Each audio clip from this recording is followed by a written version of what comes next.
Clara Bennett's hands shook so hard she couldn't work the buttons at her throat. She stood at the foot of a stranger's bed, his wife of 6 hours, and when Ethan Walker stepped toward her, she flinched back like she'd been struck. "Please," she whispered. "It hurts to be looked at like that." The big mountain cowboy stopped cold. He set the lamp down real slow. He took off his hat, and he backed away toward the door. "Then I'll wait, ma'am," he said, quiet as falling snow. "I got nothing in this whole world but time, and I'll spend every hour of it waiting on you. If a story about a broken woman and a patient man is the kind of story that stays with you, go on and subscribe to this channel right now and stay with me all the way to the end, because you will not believe how this one finishes. And do me a kindness. Leave a comment and tell me what city you're watching from tonight. I love seeing just how far my stories travel." Now let's begin. He had married her that afternoon with 2 witnesses and a preacher who kept looking at his pocket watch, and now the whole weight of what they'd done sat between them like a third person in the room. Clara couldn't make her fingers work. That was the truth of it.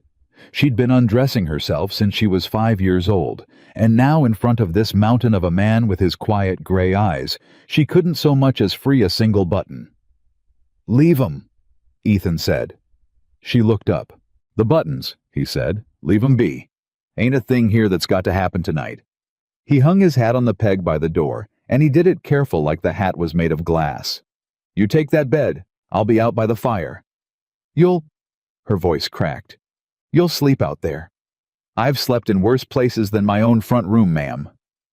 I'm your wife now." "You're a person," he said. "And a person that's scared don't owe anybody a single thing, least of all me." She hadn't cried once, not when the letter came. Not when she sold her mother's ring for the stage fare.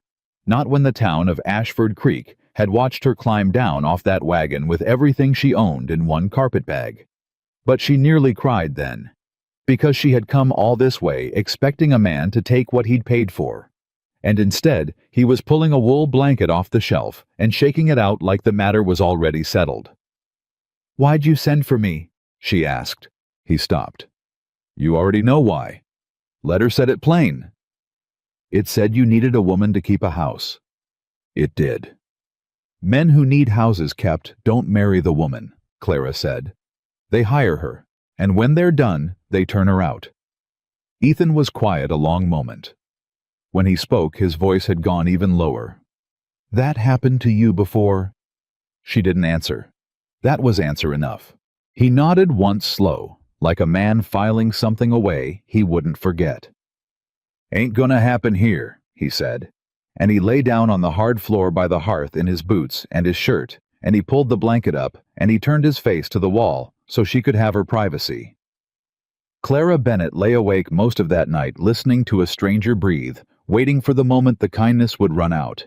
It never did. 6 days before she had stepped off the stage in Ashford Creek with 40 cents and no plan past sundown. The town wasn't much. A church, a bank, a mercantile, and a saloon that did more business than the other 3 combined. But the people in it looked at her the way people always looked at a woman traveling alone, like she was a problem that had just become theirs. "You lost honey," said a woman outside the mercantile, though her voice held no kindness in it. 2 other women stood beside her, and all 3 had that hungry, watchful look Clara knew too well. "I'm looking for the Walker place," Clara said. The 3 women went dead silent. Then one of them laughed an ugly, disbelieving little sound. "The Walker place. That's right. You're the one then." The first woman's mouth curled. "The one he sent off for. Lord have mercy. I heard he'd finally gone and done it, but I didn't half believe it." "Do you know the way?" Clara asked. She was too tired to play whatever game this was. "Honey." The woman stepped in close, and her voice dropped to something almost gentle, which was worse. "You turn right back around and get on that stage. Ethan Walker is not a man. He's a thing that lives up on that mountain. You understand me? His own mother wouldn't go up there, God rest her. His mother's dead.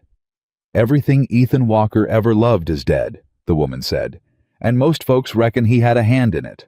Clara felt the cold slide down her spine. But she'd felt cold before. She'd learned a long time ago that a frightened woman who let it show got eaten alive, so she lifted her chin. Which way is the mountain? The three women exchanged a look, and the first one pointed north up toward the tree line and said, "You go on then, but don't say Ashford Creek didn't warn you. That man buried a wife already." Clara's heart stopped. He was married. But the women had already turned their backs, and their laughter drifted after her all the way down the street. Hint: it was the blacksmith who told her the truth, or a piece of it. He was an older man, big through the shoulders, with burn scars up both forearms, and a face that didn't seem built for cruelty. When she came to ask if anyone could carry her up the mountain, he set down his hammer and looked at her a good long while. "You really going up there?" he said. It wasn't a question. "I've got nowhere else to be," Clara said. Something in her voice must have reached him, because his hard look softened. "Sit down a minute, miss. Rest your feet." He pulled a stool over. "You want the truth, or you want what the town'll tell you?" "The truth. I've had a lifetime of the other." The blacksmith wiped his hands on his apron. "Ethan Walker come to this valley 8 years back with a young wife and a wagon and about $2 to his name. Sweet girl she was. Name of Sarah." He paused. "First winter up there she took sick. Fever. Ethan rode down that mountain in a blizzard. I mean a killin' blizzard, miss, the kind that takes men rode down here to fetch the doctor." Clara waited. Doc wouldn't go. The blacksmith's jaw tightened. Said the mountain road was death in that weather. Said he wasn't risking his own neck for squatters. Ethan begged him. Went down on his knees in the street, they say, in front of the whole town. And every last soul in Ashford Creek stood at their windows and watched a man beg, and not one of us went up that mountain with him. "His wife," Clara whispered. "Gone by mornin'." The blacksmith looked at his hands. "And you know what this town did after they decided it was easier to make Ethan the monster than to admit what we'd let happen? Started saying he done it himself. Started saying he was cursed. Because a monster on the mountain lets everybody sleep at night." He met her eyes. "That man ain't heartless, miss. This town is. Ethan Walker's just the only one honest enough to stop pretendin' otherwise." Clara sat very still, and for the first time in a long time she felt something other than fear. She felt like maybe she wasn't the only one who'd been thrown away. "How do I get up there?" she asked. Ethan Walker had come down off that mountain exactly once a month for 8 years, and every single time the town emptied the street in front of him. She learned that firsthand. The day he came for her, because he'd gotten her wire because a man of his word came when he said he'd come, she was waiting outside the mercantile with her carpet bag, and she watched Ashford Creek fold in on itself at the sight of a single rider. Mothers pulled children indoors. Shopkeepers found reasons to be elsewhere. A man crossed the whole width of the street just so he wouldn't have to share a boardwalk with him. And Ethan rode through all of it like he didn't feel a thing. But she saw. She saw the way his jaw was set. She saw a man who had learned to wear his neighbor's hatred like an old coat, heavy, familiar, and never quite warm enough. He drew up in front of her and touched the brim of his hat. Miss Bennett. He was younger than she'd braced for, and bigger. 35, maybe. Gray eyes and a week of dark beard and hands that could have circled her waist. She understood looking at him why the town found it so easy to call him a monster. He was made on a scale that frightened small people. "Mr. Walker," she said, "you still want to come up?" He asked it plain. "Nobody'd blame you if you didn't. I'll pay your fare back east either way. I ain't the marrying kind of catch, and I know it." Behind her, she heard one of the mercantile women snicker, and something rose up in Clara Bennett that she hadn't felt in years. Pure hot defiance. "I'd be obliged for the ride, Mr. Walker," she said loud enough for the whole street to hear. "And I'll thank the good people of this town to mind their own affairs from here on." For 1 second, just one, she saw the corner of Ethan's mouth move. Not a smile. He wasn't a man who had smiles to spare, but close. He swung down off his horse. He took her carpet bag before she could stop him, and he handed her up into the wagon with a gentleness that made no sense in a man that size. "Ma'am," he said. And Ashford Creek watched the monster of the mountain drive away with the strangest woman they'd ever seen, the one who'd chosen him. The ride up took the better part of the afternoon, and for the first hour neither of them said a word. It was Clara who broke it. "They told me you killed her," she said. Ethan's hands didn't so much as twitch on the reins. Figured they would. "I don't believe it." Now his hands did move, just a small thing, a tightening. "Why not? You don't know me." "The blacksmith told me what really happened," Clara said.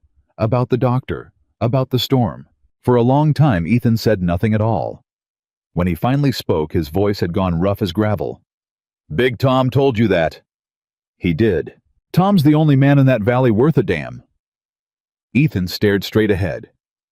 "You want to know something, ma'am? I don't hardly blame him for the story anymore. Losing Sarah, that was the storm and the fever and a coward with a medical license. But calling me a killer—" He shook his head slow. "That's just folks needing a place to put the ugly thing they did. And I've got wide enough shoulders, so I carry it. Been carrying it 8 years. That's not fair to you." "Fair?" Ethan almost laughed, and it was a bitter sound. "Ma'am, I gave up on fair the same night I gave up on Sarah." Clara looked at her hands. "Then why send for a wife? A man who's given up doesn't do that." Ethan was quiet a while. The wagon rocked. Somewhere off in the trees a hawk cried. "Truth," he said. "I told you. I've had a lifetime of everything but. I'm tired of the sound of my own voice being the only voice up there," Ethan said, and it cost him something to say it. She could hear it. 8 years, ma'am. 8 years of no one to say good morning to. No one to sit across a table from. A man can stand a lot, but he can't stand that forever. It hollows you out." He glanced at her quick, then away. "I wasn't looking for a servant. I put it that way in the letter, 'cause I figured no decent woman'd answer if I told the truth, which is that I'm just a lonesome man who don't want to die up there without one single soul knowing his name was Ethan and not Monster." He shook his head. "You can climb right back down if that scares you." Clara looked at this enormous, gentle, hollowed-out man, and she thought about the town below that had thrown them both away. "You want to know why I answered your letter?" she said. "If you want to tell me." "Because I was going to die too," Clara said simply. "Not on a mountain. In a boarding house in Kansas City, with the rent 3 weeks past due, and a landlord who'd started looking at me the way that town looked at you." She swallowed. "I'd been a cook, a good one. And when the family I worked for lost their money, they turned me out with a week's wages and told me I ought to be grateful. There was a man I was meant to marry once. He found a woman with a dowry." Her voice was very steady, and that steadiness was its own kind of scar. "So don't you tell me to climb back down, Ethan Walker. I answered your letter for the exact same reason you wrote it. Because I couldn't stand the quiet either." The wagon went on up the mountain, and when Ethan spoke again, all he said was, "Then I reckon we understand each other." But he said it soft. And that was the moment, though neither of them knew it yet, that two thrown-away people stopped being strangers. They were married 3 days later. Not for love. Clara wanted that understood, and she said so standing in the doorway of the little cabin the morning Ethan told her he'd ride down and fetch the preacher. "I won't have you marry me out of pity," she said. "I'd rather keep house as your hired woman than be pitied into a ring." Ethan set down the axe he'd been sharpening. "Ma'am, it ain't pity." "Then what is it?" "It's them." He nodded down the mountain. "It's Ashford Creek. Right now, every soul in that valley thinks you're up here living in sin with the monster. And when they get done whispering it, they'll come up here and make your life a misery for it, same as they done to me. A hired woman they can ruin. A wife." He shook his head. "A wife they got to respect even if they hate her. It's the one shield I can put between you and them." He picked the axe back up. "That's all it is. A shield. I won't ask you for one thing more than to wear my name. You have my word before God on that. And that was how Clara Bennett came to be married in a mountain cabin with Big Tom the blacksmith and his wife as witnesses, wearing her one good dress to a man who promised her nothing but protection. The preacher rushed the words. He wouldn't look Ethan in the eye. And when it was done, he took his fee and got back on his horse so fast he forgot his own Bible on the table. Ethan found it after, turned it over in his big hands, left his good book behind, he said, in his hurry to be shut of me. He set it careful on the mantel. I'll write it down to him next month. He doesn't deserve it back, Clara said. Ethan looked at her surprised. Reckon not. But a man's word and a man's kindness ain't things you spend only on folks who earned 'em, ma'am. If they were, they wouldn't be worth much. He set his hat on his head. Elsewise, I'd have gone hard and mean years ago. And then the town'd finally be right about me. Clara watched him walk out to see the guests off, and she thought, that's the strongest thing I ever heard a man say, and he doesn't even know he said it. Which brought them back to that first night. To Clara, standing at the foot of the bed, hands shaking, unable to work a single button. To Ethan, setting down the lamp and taking off his hat and backing away. To his voice soft as falling snow. I got nothing but time, and I'll spend every hour of it waiting on you. He slept on the floor that night, and the next, and the one after that. On the fourth morning, Clara came out to the cold hearth and found him already gone to the stock, and she stood there, looking at the folded blanket on the hard floorboards and something in her chest cracked clean down the middle. She'd been braced her whole life for men to take. She had no earthly idea what to do with a man who only gave. When he came in for the noon meal, she'd made him something, a real meal, the first she'd cooked in his kitchen, biscuits and gravy and coffee thick enough to stand a spoon in. And when he sat down and tasted it, he went very still. Something wrong? Clara asked, suddenly afraid. Ethan looked up at her, and his gray eyes were wet, and he was clearly ashamed of it. 8 years, he said, hoarse. 8 years I ate standing up over the stove. Nobody's cooked me a meal in 8 years, ma'am. He looked back down at the plate like it was the finest thing he'd ever been handed. I'd forgot what it was to be somebody's something. You're my husband, Clara said quietly. I'm a name on a paper that keeps you safe. That's what we agreed. I know what we agreed. She sat down across from him. But you slept on the floor for 4 nights, so I wouldn't be scared. And I'm going to cook for the man who did that, Ethan Walker, whether it's in the agreement or not. He didn't answer. He couldn't. He just ate every bite, and he thanked her twice. And when he went back out to the fields, he walked a little straighter than he had that morning. That was the first day Clara Bennett stopped being afraid of her husband. It was not, however, the day her troubles ended, because Ashford Creek was not done with them. The first sign of it came a week later on a still hot summer morning when 3 riders came up the mountain road. Clara heard the horses before she saw them, and by the time they came into view, Ethan was already standing in the yard, and she understood from the set of his shoulders that these were not friends. The man in front was fine dressed for the mountains. Broadcloth coat, silver watch chain, a hat that had never known honest sweat. He drew up his horse and looked down at Ethan with the lazy contempt of a man who had never once been told no. Walker, he said. Mr. Crane. Ethan didn't reach for his hat. You're a ways from your bank, Silas Crane. Clara would come to know that name well.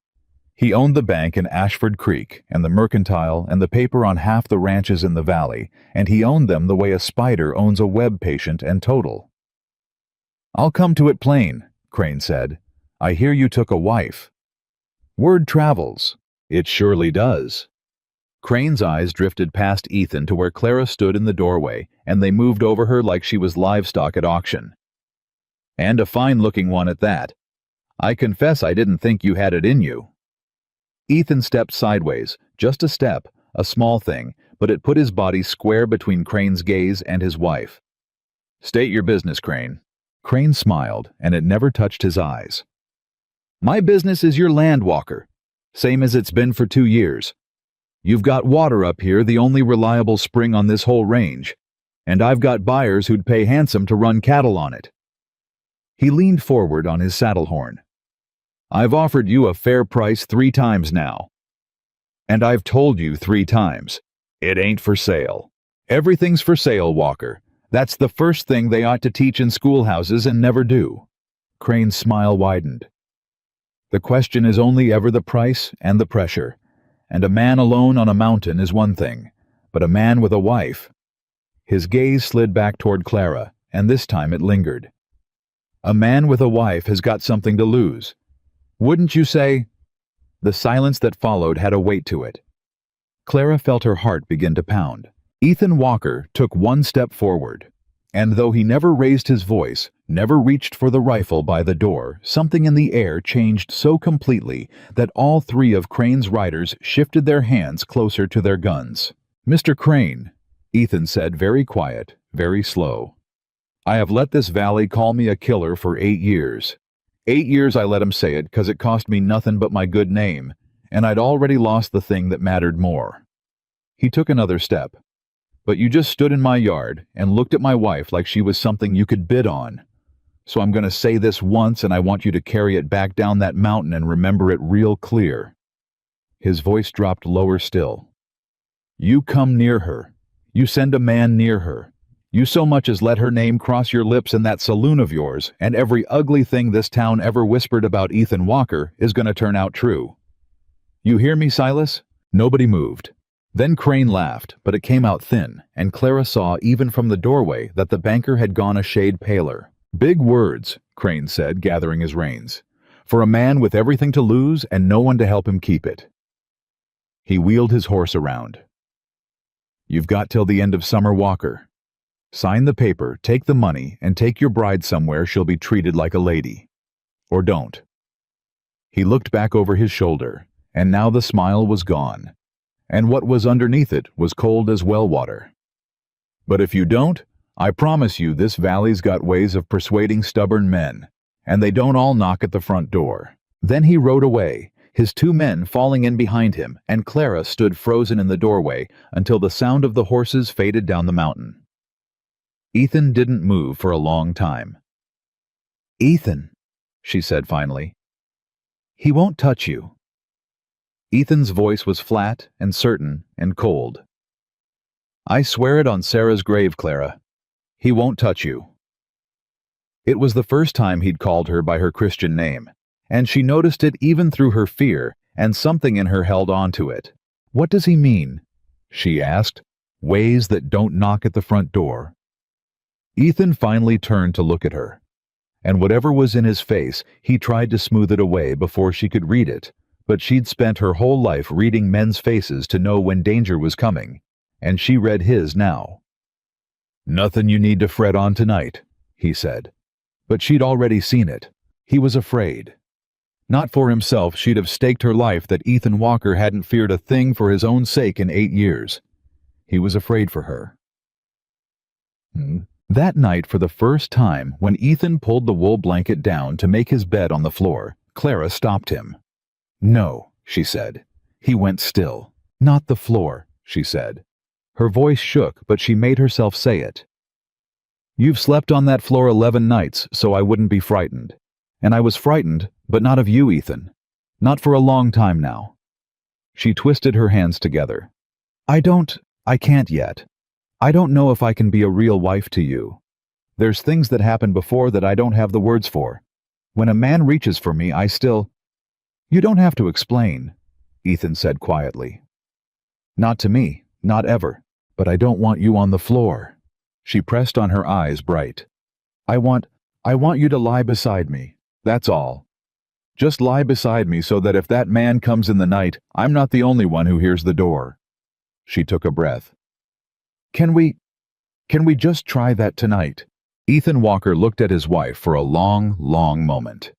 And then he did the gentlest thing she had ever seen a man do. He folded the blanket back up. He set it on the shelf. And he lay down on top of the quilt on his own side of the bed, still in his shirt a careful foot of space between them, and he folded his hands on his chest like a man in church. "Like this?" he asked. "Like this," she whispered. For a while they lay in the dark, not touching 2 people who'd been thrown away, listening to each other breathe. "Ethan!" she said. "Ma'am, if Crane comes, if it comes to the ugly thing you said, he won't get near you." "But if he does?" Her voice was very small. "Promise me you won't die trying to save me. Promise me you won't leave me alone up here, because I've been alone, Ethan, and I would rather be poor with you and hunted by that man than safe and alone ever again." A tear slid down into her hair. "I've had enough of being the one left behind." There was a long silence. Then in the dark, she felt him move. Slow, careful, asking with the motion giving her every chance to pull away.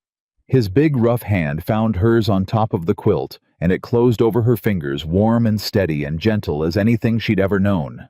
"Clara Walker," he said, and his voice was thick. "I have spent 8 years figuring the good Lord forgot my name, and then a woman with 40 cents and nowhere to go climbed up my mountain and cooked me biscuits and gravy and looked at me like I was a man instead of a monster." His hand tightened just a little. "I ain't going anywhere. Not tonight. Not this summer. Not ever. You hear me? They can have my land. They can have my good name. They took that years ago. But they will not have you, and they will not have me leaving you.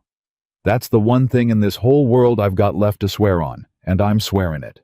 Clara Bennett lay in the dark, holding her husband's hand in a cabin on a mountain, with a rich man's threat hanging over them both, and a whole valley below that hated them for the crime of surviving.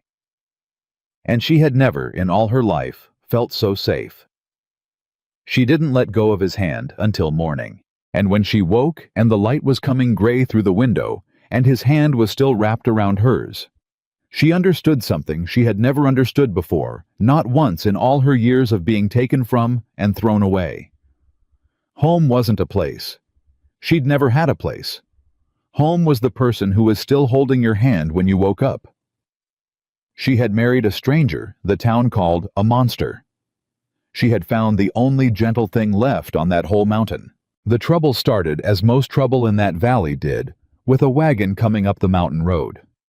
Clara heard it first.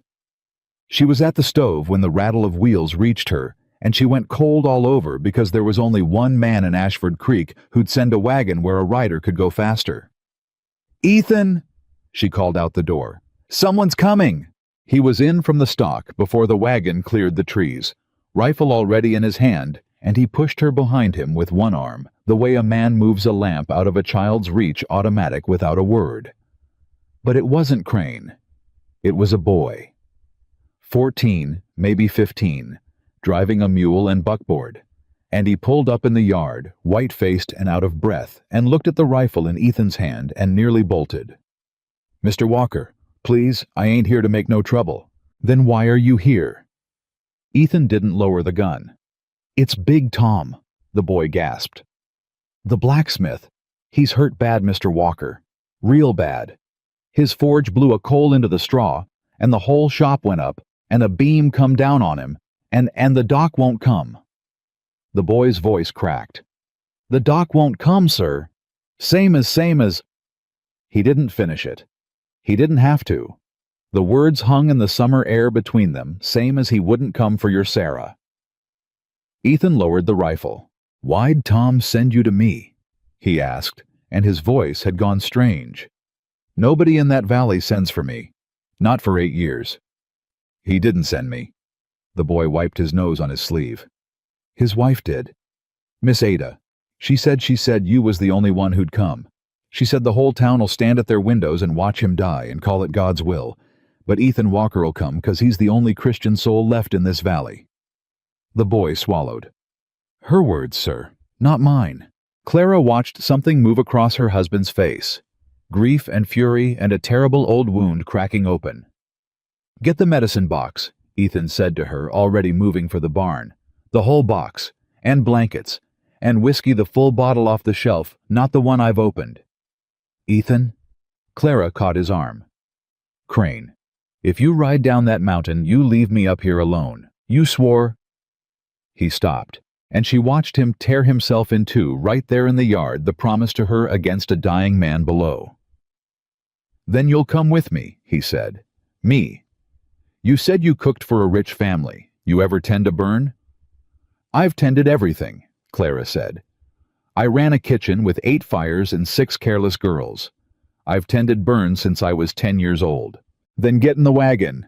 Ethan swung up. "Boy, you ride ahead and you tell Ada Walker's comin'. And you tell her he's bringin' his wife and his wife knows burns."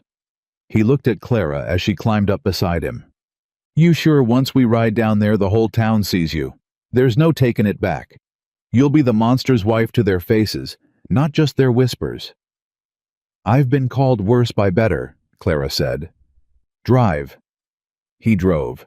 They came down that mountain faster than any wagon had a right to, Ethan working the mule and the brake in turns, and Clara holding the medicine box in her lap, with both arms wrapped around it, and neither of them said a word until the town came into view, and the column of black smoke rising from the ruin of the blacksmith's shop. "Lord," Clara breathed. "You'll do fine," Ethan said, though she hadn't said she wouldn't. "Just don't let 'em rattle you. They'll try." They did. The whole street turned to watch them come in. Clara felt every eye of Ashford Creek land on her. The fine women from the mercantile, the men from the saloon, the shopkeepers, the church folk in their Sunday collars, all of them staring at the monster's wagon rolling into their town, like the devil himself had come to a barn raising. And Ethan Walker sat up straight and looked not one of them in the eye, and drove his wagon right up to the burning shop, where a woman was on her knees in the dirt beside a big broken man, and he handed the reins to nobody, and he jumped down, and he said, "Ada, I'm here. Tell me where he's hurt." The woman looked up at him with a face streaked black and wet and said, "Ethan, oh, thank God you came." And behind him, Clara heard the whole street of Ashford Creek go dead silent, because in 8 years, not one of them had ever heard those 2 words aimed at Ethan Walker. Thank God. Big Tom was in a bad way. Clara saw that the moment she knelt beside him. The beam had come down across his left leg and his side, and the burns ran up his arm to the shoulder, and he was gray as ash and only half conscious. "Miss Ada?" Clara said, taking charge in a voice she hadn't used in years. The kitchen voice, the voice that cut through smoke and panic. "I need clean water, all you've got. I need every clean cloth in your house. And I need someone to hold him still, because what I've got to do is going to hurt him worse before it helps." "Who?" Ada blinked at her. "I'm Clara, Ethan's wife, and I've tended burns most of my life, and your husband is going to live, but only if you do exactly what I say and don't waste 1 minute arguing. Can you do that?" Ada Walker. No relation. Just the sad coincidence of a common name in a small valley, nodded and scrambled to her feet.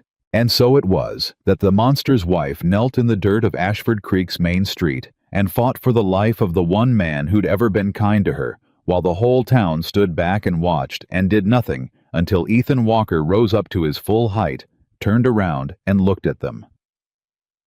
"Well," he said. Nobody moved. "A man's dying in the street," Ethan said, and his voice carried the length of that town. "My wife's trying to save him. She needs water, and she needs cloth, and she needs strong hands, and you're all just standing there." He looked from face to face slow, and Clara even bent over the burns, felt the whole street flinch under his gaze. "Same as you stood there 8 years ago. You gonna do it again? You gonna stand at your windows and watch another good soul die 'cause helpin' means dirtying your hands?" His jaw worked. "Or is there one man among you with the guts to prove me wrong about this town?" For a long, terrible moment, nobody moved. And then a young man, barely more than a boy, the saloon keeper's son, stepped off the boardwalk and said, "I'll fetch water, Mr. Walker," and ran for the well. And then another man moved, and another. And a woman brought her wash basket full of clean linens and set it down beside Clara, and knelt to help, saying, "Tell me what to do, ma'am, just tell me." And Ashford Creek, which had done nothing for 8 years, began slowly, shamefully, one soul at a time, to help. They worked over Big Tom for 2 hours. Clara cleaned and dressed the burns while Ethan and 3 other men set the crushed leg with a splint and a great deal of whiskey. And when it was done, when Tom's breathing had steadied and his color had come back, and Ada was weeping with relief into his good shoulder, Clara sat back on her heels in the dirt, filthy and exhausted, and looked up to find half the town of Ashford Creek looking down at her. Not with hatred, with something she had no name for. "You saved his life," Ada said. "You and Ethan. You saved my Tom's life." "He's not out of the woods," Clara said. "That leg has to be watched, and the burns'll want dressing twice a day for a fortnight. But he'll live, Miss Ada. He's too big and too stubborn to do anything else." Ada laughed a wet, broken, grateful laugh, and then she did something that made the whole street gasp. She took Clara's dirty hand in both of hers and kissed it. "Bless you," Ada whispered. "Bless you, child, and bless that man of yours. Whatever they say about him, whatever this whole rotten town says about Ethan Walker, I'll go to my grave saying he came when nobody else would. Twice now. He came for us twice." And Clara, who had braced her whole life for cruelty and had learned to be surprised by nothing found, she had no words at all. She just held Ada Walker's hands, and she looked up at her husband standing over them both like a wall against the world, and she thought, they're going to have to find a new story now, because the whole town just watched the monster save a life. She should have known Silas Crane would never allow it. He came out of the bank as they were loading the medicine box back into the wagon, and he came slow, and he came smiling, and the sight of that smile turned Clara's stomach. "Well, well," Crane said loud enough for the gathered crowd. "If it isn't the Good Samaritan of the mountain. Come down to play doctor, have you? Walker, since our real doctor showed the good sense to stay out of a fool's errand." Ethan didn't answer. He kept loading the wagon. "I'll tell you what I saw." Crane went on, turning now to address the crowd, playing them like a fiddle. "I saw a squatter and his hired bride come down here and put on a fine show for you all. Very fine, very touching." His voice sharpened. "But you'd do well to remember what he is underneath it. This is the same Ethan Walker who buried a wife on that mountain and never let a soul see the body. This is the man who—" "That's a lie!" The words came out of Clara before she knew she'd spoken. The whole street turned to look at her. Crane's eyebrows rose in mock delight. "The bride speaks. I said that's a lie, Mr. Crane." Clara stepped out from behind the wagon, and she was shaking, but not with fear. She was past fear now, clean through to the other side of it. "And every man and woman standing here who's got a shred of honesty left knows it's a lie. His first wife died of fever, in a blizzard, because the doctor of this town wouldn't ride out to save her." She turned to the crowd. "You want to talk about who let people die? Ask yourselves who stood at their windows 8 years ago and watched a man beg on his knees in this very street. Ask yourselves who's the monster, the man who came down today to save Tom, or the town that let his wife die, and then blamed him for it to feel better about themselves." The silence that followed was the loudest thing Clara had ever heard. "You mind your tongue," Crane said, and the smile was gone now. "You're new here, girl. You don't know." "I know enough." Clara didn't back down an inch. "I know a good man when I've slept under his roof, and I know a coward when he hides behind a silver watch chain and other people's fear." She lifted her chin. "You threatened us, Mr. Crane, in our own yard. You want my husband's land and his water, and when he wouldn't sell you, looked at me like I was a thing to be bargained over. I heard you, and now I've said it out loud in front of your whole town, so if anything happens to us up on that mountain, every soul here will know exactly whose door to knock on." She had never in her life spoken like that to a powerful man. And Silas Crane's face went white, and then it went red, and Clara saw with a jolt of pure animal fear that she had made a real enemy, a mortal one, in the space of 30 seconds. "Get in the wagon, Clara," Ethan said quietly. She got in the wagon, but as Ethan climbed up beside her and took the reins, Crane found his voice again, and it came out low and vicious, and meant only for them. "You just made a mistake, girl," he said. "You and your monster both. I was going to offer you money. I was going to be generous." He smiled that terrible smile. "But now I think I'd rather you learn what happens to people who embarrass Silas Crane in his own town. End of Summer Walker. Sign or don't. It's all the same to me now, because either way—" He stepped back. "I'm going to enjoy watching what comes for you." Then Ethan snapped the reins, and they rolled out of Ashford Creek, and Clara didn't breathe again until the town was behind them. They rode in silence halfway up the mountain before Ethan spoke. "You shouldn't have done that." "I know. You made him an enemy, a real one." His hands were tight on the reins. "Crane's not like the town, Clara. The town's just weak. Weak I can handle. But Crane's got money, and he's got men, and he's got patience. And now he's got a reason that ain't about land anymore. Now it's about pride. And a man like that'll spend his last dollar and his last hour ruining the person who dented his pride." He shook his head. "You shouldn't have done it." "He called you a murderer to your face," Clara said. "In front of the whole town. I couldn't—" "I've been called worse. Not in front of me, you haven't." She turned in the seat to face him. "You want to know something, Ethan Walker? My whole life I let men say what they wanted about me. The family I cooked for called me lazy when I worked myself to the bone. The man who was supposed to marry me called me plain when he left me for a girl with money. I learned to just take it, stand there and take it and say nothing because saying something only ever made it worse." Her voice broke. "And today I watched a man save a life, and then watched another man call him a murderer for it, and I couldn't stand there and take it. Not one more time. Not about you." She wiped her eyes angrily. "So if I made an enemy, then I made an enemy. But I will not spend the rest of my life standing silent while people spit on the only person who's ever been kind to me." Ethan didn't say anything for a long moment. Then he reached over without looking at her, and he covered her hand with his the way he had that night in the dark. "The only person who's ever been kind to you," he repeated softly. "That's a hard thing to hear, Clara. That in 26 years I'm the only one. It's the truth. Then the world's been crueler to you than I knew." His hand tightened. "And I'm sorry for it. And I'm going to spend whatever summers I've got left trying to make up for a little of it." He was quiet a moment. "But I need you to promise me something." "What?" "Next time you want to fight Silas Crane."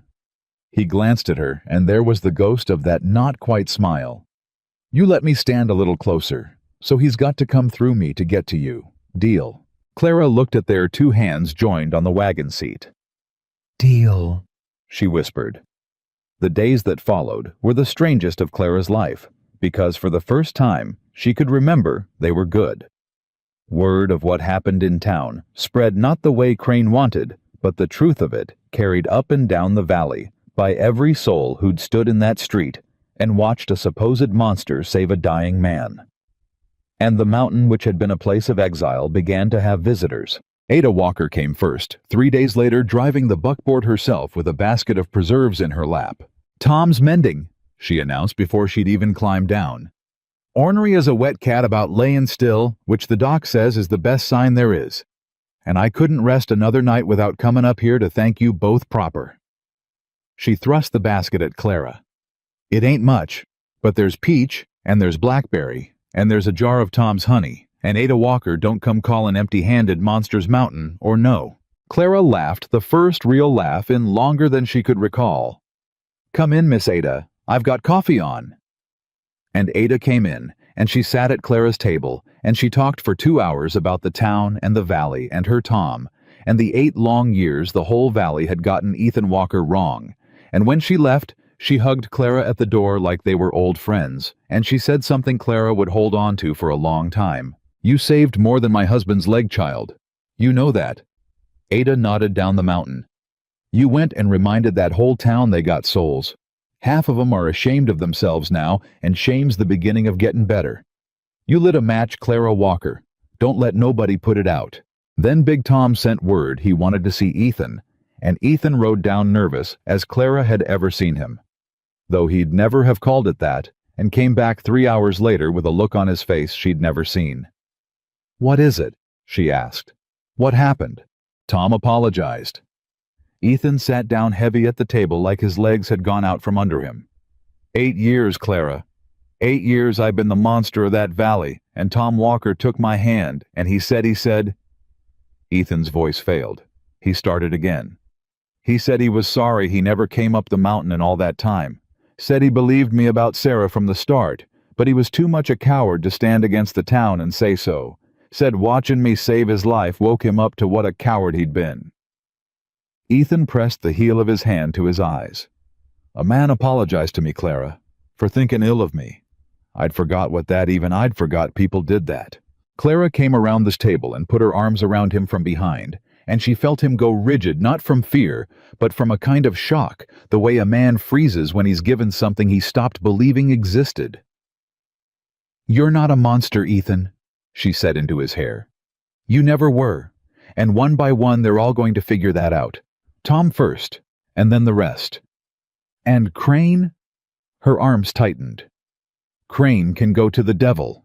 Ethan laughed a real laugh, rusty from disuse startled out of him, and he reached up and covered her forearms with his hands, where they crossed his chest, and they stayed like that a long while, and neither of them wanted to move.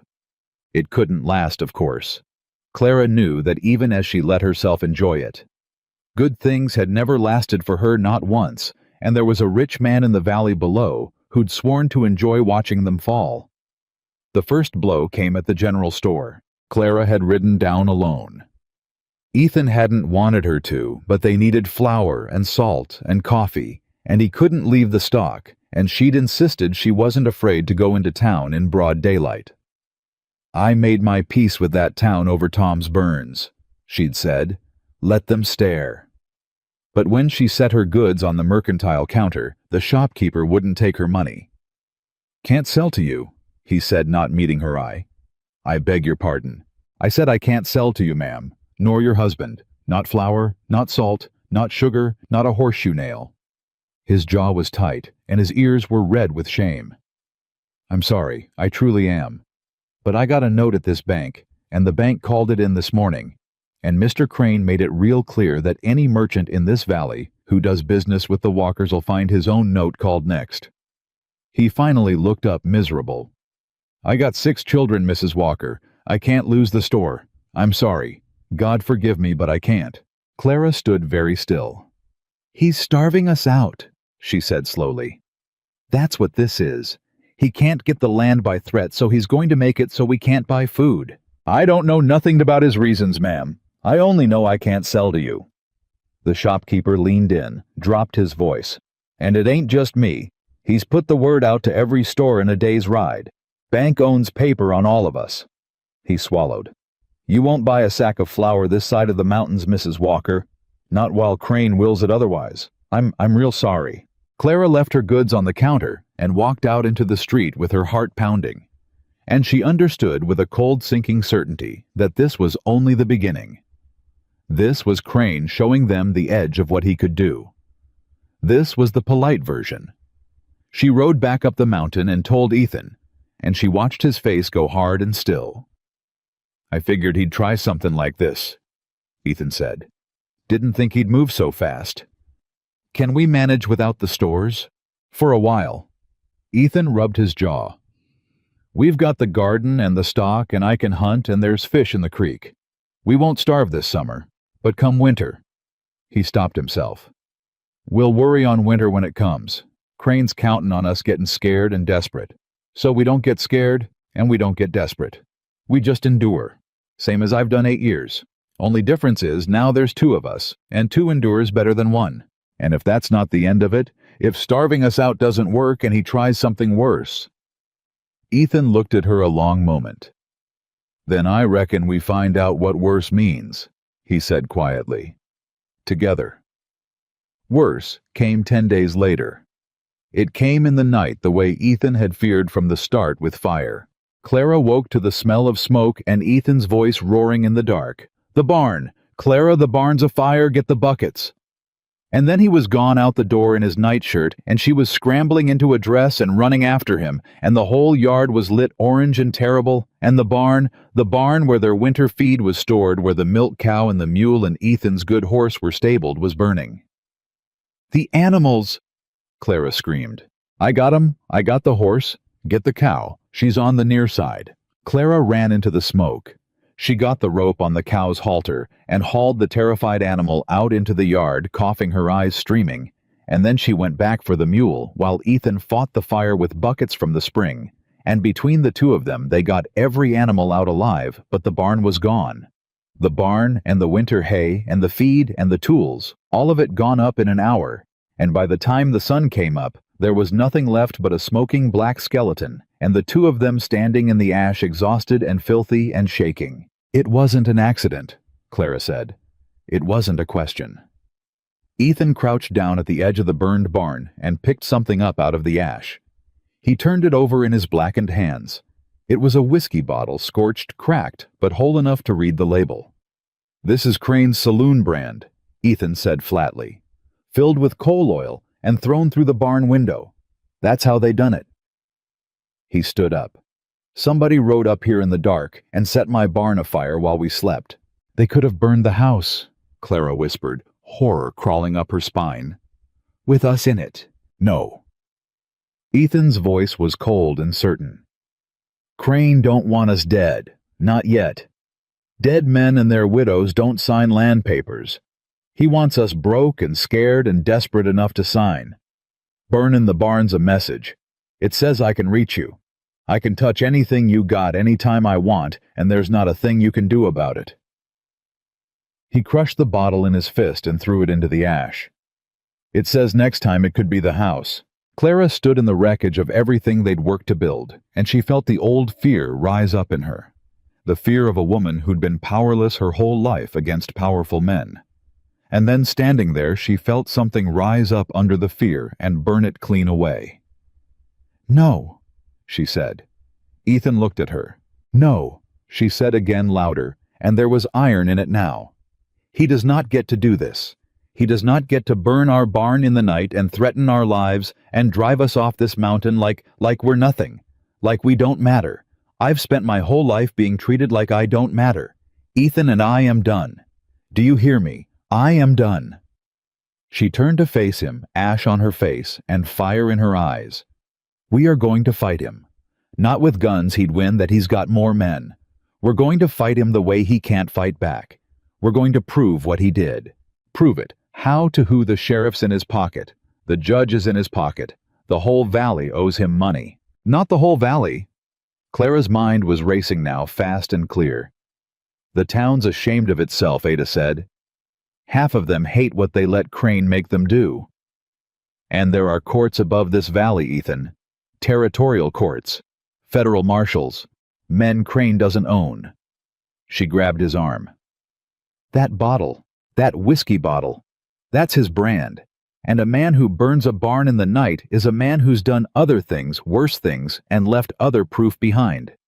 If we can find it, if we can gather up every dirty thing Silas Crane has ever done in this valley and put it in front of a judge he doesn't own." "That's dangerous talk, Clara." But there was something new in Ethan's voice, something waking up. "Men have died in this valley asking fewer questions about Crane than that. Then we'll be careful." She was breathing hard. "But I am not running, Ethan. I've run my whole life. I ran from Kansas City. I've been running since I was a girl, and I've finally found a place I want to stay and a person I want to stay with, and I am not going to let Silas Crane run me off it." Her voice cracked. "This is my home. It's the only one I've ever had, and I will fight for it until there's nothing left of me to fight with." Ethan Walker looked at his wife, ash-streaked, fierce, trembling with fury and love, and something moved across his weathered face that Clara had never seen there before. "Hope, you know," he said slowly. "In 8 years it never once occurred to me to fight him. I just endured. Took what came and endured it, 'cause I figured that's all a monster's good for." He reached out and wiped a smear of ash from her cheek with his thumb, gentle as anything. "You've got more fight in you than I've had in near a decade, Clara Walker, and Lord help me, it's catchin'. Then you'll do it. You'll fight. I'll fight." He looked at the ruin of the barn, and then out over the mountain, and then back at her. "But not for the reason you think." "What reason, then?" "I spent 8 years not caring whether I lived or died on this mountain," Ethan said quietly. "Land didn't matter. Good name didn't matter. Nothing mattered, 'cause there was nobody to matter for." He took both her hands in his. "And then you climbed up here with 40 cents and no place to go, and you cooked me a meal, and you called me a good man, and you stood up in the middle of that whole town and called Silas Crane a liar to his face for me." His voice went rough. So I'll fight Clara. Not for the land. For the first thing in 8 years that's made me glad I'm still breathing. I'll fight for you. Clara's eyes filled. And I'll fight for you, she whispered. God help us both, Ethan. 2 thrown-away people against the richest man in the valley. 2's better than 1, Ethan said.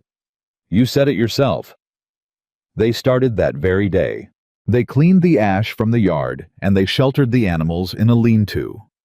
Ethan threw together against the smokehouse, and then they sat down at the table and started making a list. Everyone in the valley who might have a grievance against Silas Crane and might be brave enough or angry enough to speak of it. Big Tom, Ethan said. Crane called his note the day the shop burned. Tried to buy the land cheap while Tom was flat on his back. Ada mentioned that. Clara said, writing it down in the careful hand she'd learned as a girl. She was furious. Said Crane came sniffing around before Tom's burns had even scabbed. The Hendersons down valley. Crane took their South 40 over a debt everybody knew was paid, said the receipt was a forgery, and the judge backed him. The judge Crane owns. That's the one. Ethan leaned forward. And there's more. There's been talk for years. Quiet talk, the kind men only say when they're deep in their cups, that Crane's been forging land deeds. Buying up water rights with papers nobody ever signed. Claiming land the territory ain't even surveyed yet. He tapped the table.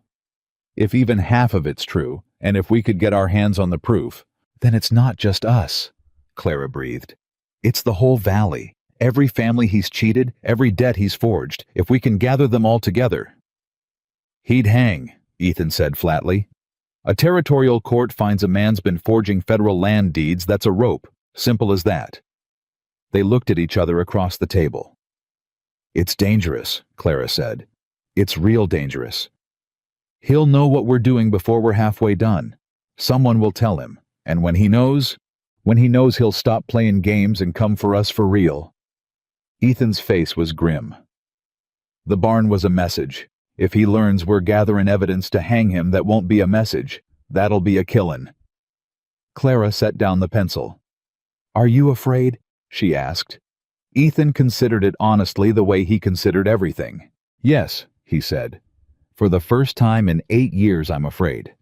'Cause for the first time in 8 years, I've got something to lose. He looked at her. You. I'm afraid of losing you, Clara. That's the only fear I've got left, and it's a big one. Then let's be careful, Clara said softly. Let's be smart. Let's gather what we can quiet as we can, and when we've got enough that no bought judge can wave it away, we take it over the mountain to the territorial court, and we hand Silas Crane to men he can't buy. She reached across the table and took his hand. And whatever happens, whatever he does to us, we do it together. We don't run, and we don't hide, and we don't leave each other alone. Not ever. That's the promise. Say it back to me. We don't leave each other alone, Ethan said. Not ever. Say my name when you say it. We don't leave each other alone, Clara Walker. His hand closed hard around hers. Not ever. Not while there's breath in me. And so it began. The quietest war ever waged in that valley, fought not with guns, but with words and witnesses and the slow gathering of proof by 2 people the whole world had thrown away. They rode down to Big Tom's first 3 days later, under the cover of bringing more burn dressings for his arm.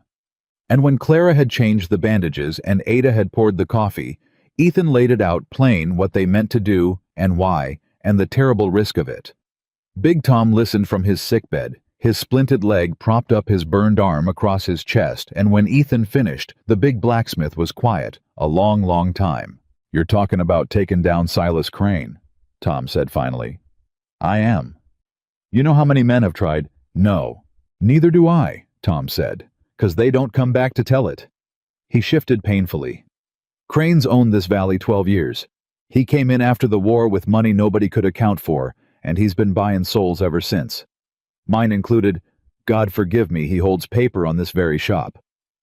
Tom's jaw tightened. But I'll tell you what, Ethan Walker. I laid in this bed the last 2 weeks with a crushed leg, thinking on how I spent 8 years believing the worst about the one man who rode down a mountain to save my life. And I made myself a promise. He held out his good hand. "If ever I got the chance to make it right to stand with you, 'stead of hiding from you, I'd take it. No matter the cost. So yeah, I'm in. Whatever you need. Whatever it takes." Ethan took the offered hand, and Clara, watching the two big men clasp hands across the sickbed, felt the first true stirring of something she'd been afraid to name. Not hope exactly. Bigger than hope. The feeling of no longer being alone against the whole world. "There's others." Tom went on, warming to it now. "The Hendersons for one Crane robbed 'em blind, and old man Pruitt, whose well went dry the same month, Crane bought the water rights upstream. And—" Tom leaned forward, wincing, and dropped his voice, even though there was nobody to hear but the four of them. "And there's Marshal Deacon."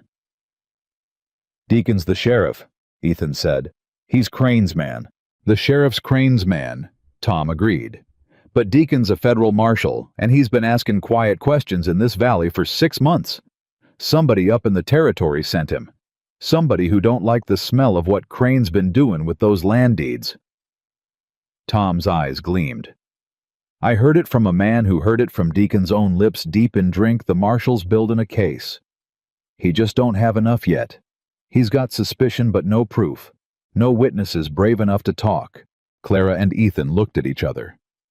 "But if a whole valley of witnesses came forward at once," Clara said slowly, "if we brought Deacon everything the Hendersons, Pruitt, your called note, our burned barn, the forged deeds, then a federal marshal who's already looking for a reason," Tom finished, "would have all the reason he could ever want."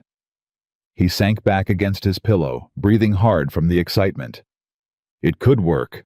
Lord above it could actually work. You'd be handing him a rope with Crane already in the noose." Ethan stood up slow. "Then that's what we do," he said. "We gather the valley, quiet, one family at a time. And when we've got enough, we go to Deacon, not the sheriff, the marshal, and we hand him Silas Crane." He put his hat on. "How long you reckon we've got before Crane figures out what we're up to?" Tom's face sobered. "Not long," he admitted. "Word travels in this valley faster'n any horse. Somebody'll see you calling on the Hendersons. Somebody'll notice you talking to Pruitt, and it'll get back to Crane inside a week, 2 at the outside." He looked at them both, and the warning in his eyes was grave. "And when it does, you'd best be ready. 'Cause a barn fire's the gentlest thing that man is capable of. Once he knows you're coming for his neck, he'll come for yours first. And he won't send a message next time. He'll send men, with guns." The ride back up the mountain was silent. It was Clara who finally spoke as the cabin came into view in the last gold light of the summer evening. "He's right," she said.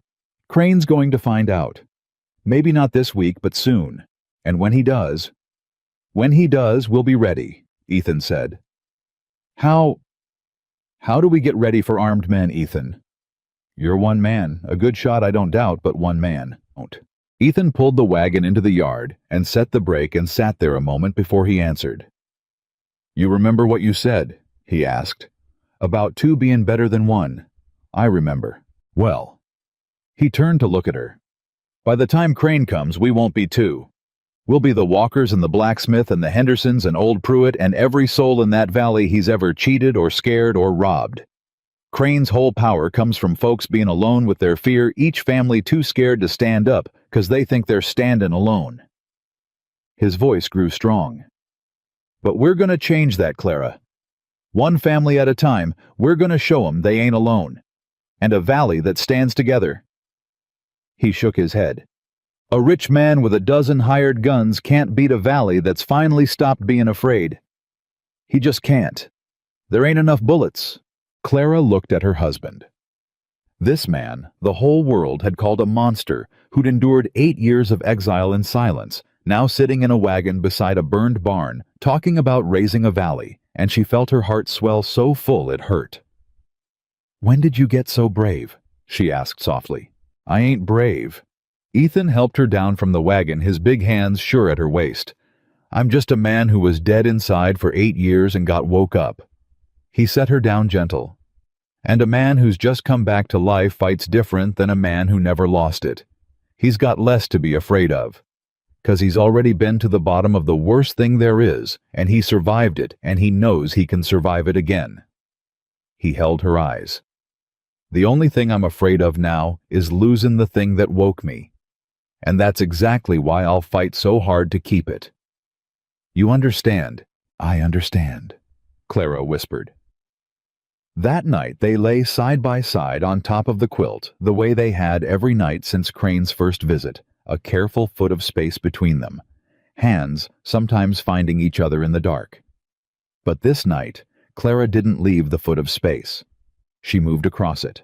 She turned on her side and laid her head on Ethan's chest over the slow, strong beat of his heart, and she felt him go still. That same shock, that same frozen stillness of a man handed something he'd stopped believing in. "Is this?" he started. "Just this," Clara said quietly. I still can't. There's still things I can't do, Ethan.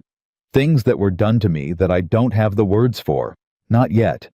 Maybe not for a long time." Her voice trembled. "But I can do this. I can lay my head on your chest and listen to your heart, and know that you're here, and that you're mine, and that you're not going anywhere. I can do this much." She pressed closer. "Is it enough? Can it be enough for now?" For a long moment, Ethan didn't move. Then slowly, carefully asking permission with every inch of the motion, he brought his arm up and around her, and he laid his big, rough hand against her back, light as a falling leaf, and he held her. "Clara Walker," he said, and his voice was thick with everything he couldn't say.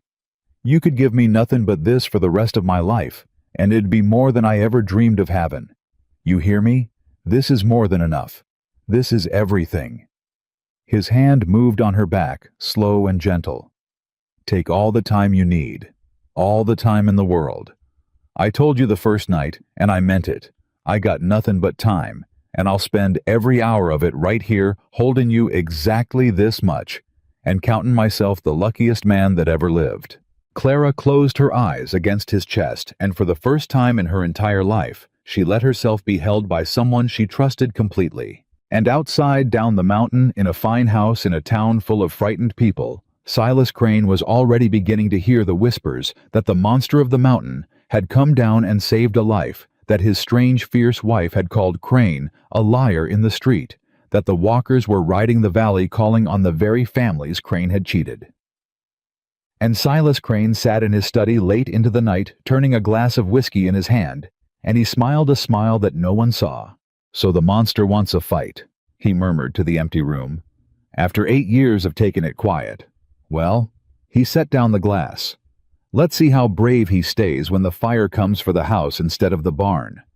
Let's see how brave that little wife of his stays when she's got nowhere left to run." He rang a small silver bell, and a moment later, a man appeared in the doorway, hard-faced, gun on his hip, the kind of man money could always buy. "Get the others," Crane said. "All of them. It's time we paid the mountain a proper visit." And up on that mountain, holding his wife against the slow beat of his heart, Ethan Walker had no way of knowing that the war he'd finally chosen to fight had just that very night chosen to come to him.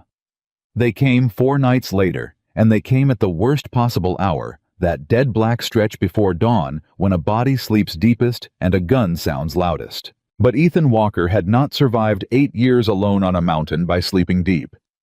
He woke to the wrong kind of quiet. The crickets gone silent, the horse in the lean-to shifting and blowing, and he was up off the quilt with his rifle in his hands before his mind had even named the danger. "Clara!" He shook her shoulder once hard. "Clara, wake up. They're here." She came awake fast, the way frightened people learn to. "How many?" "Don't know yet. Get down off the bed.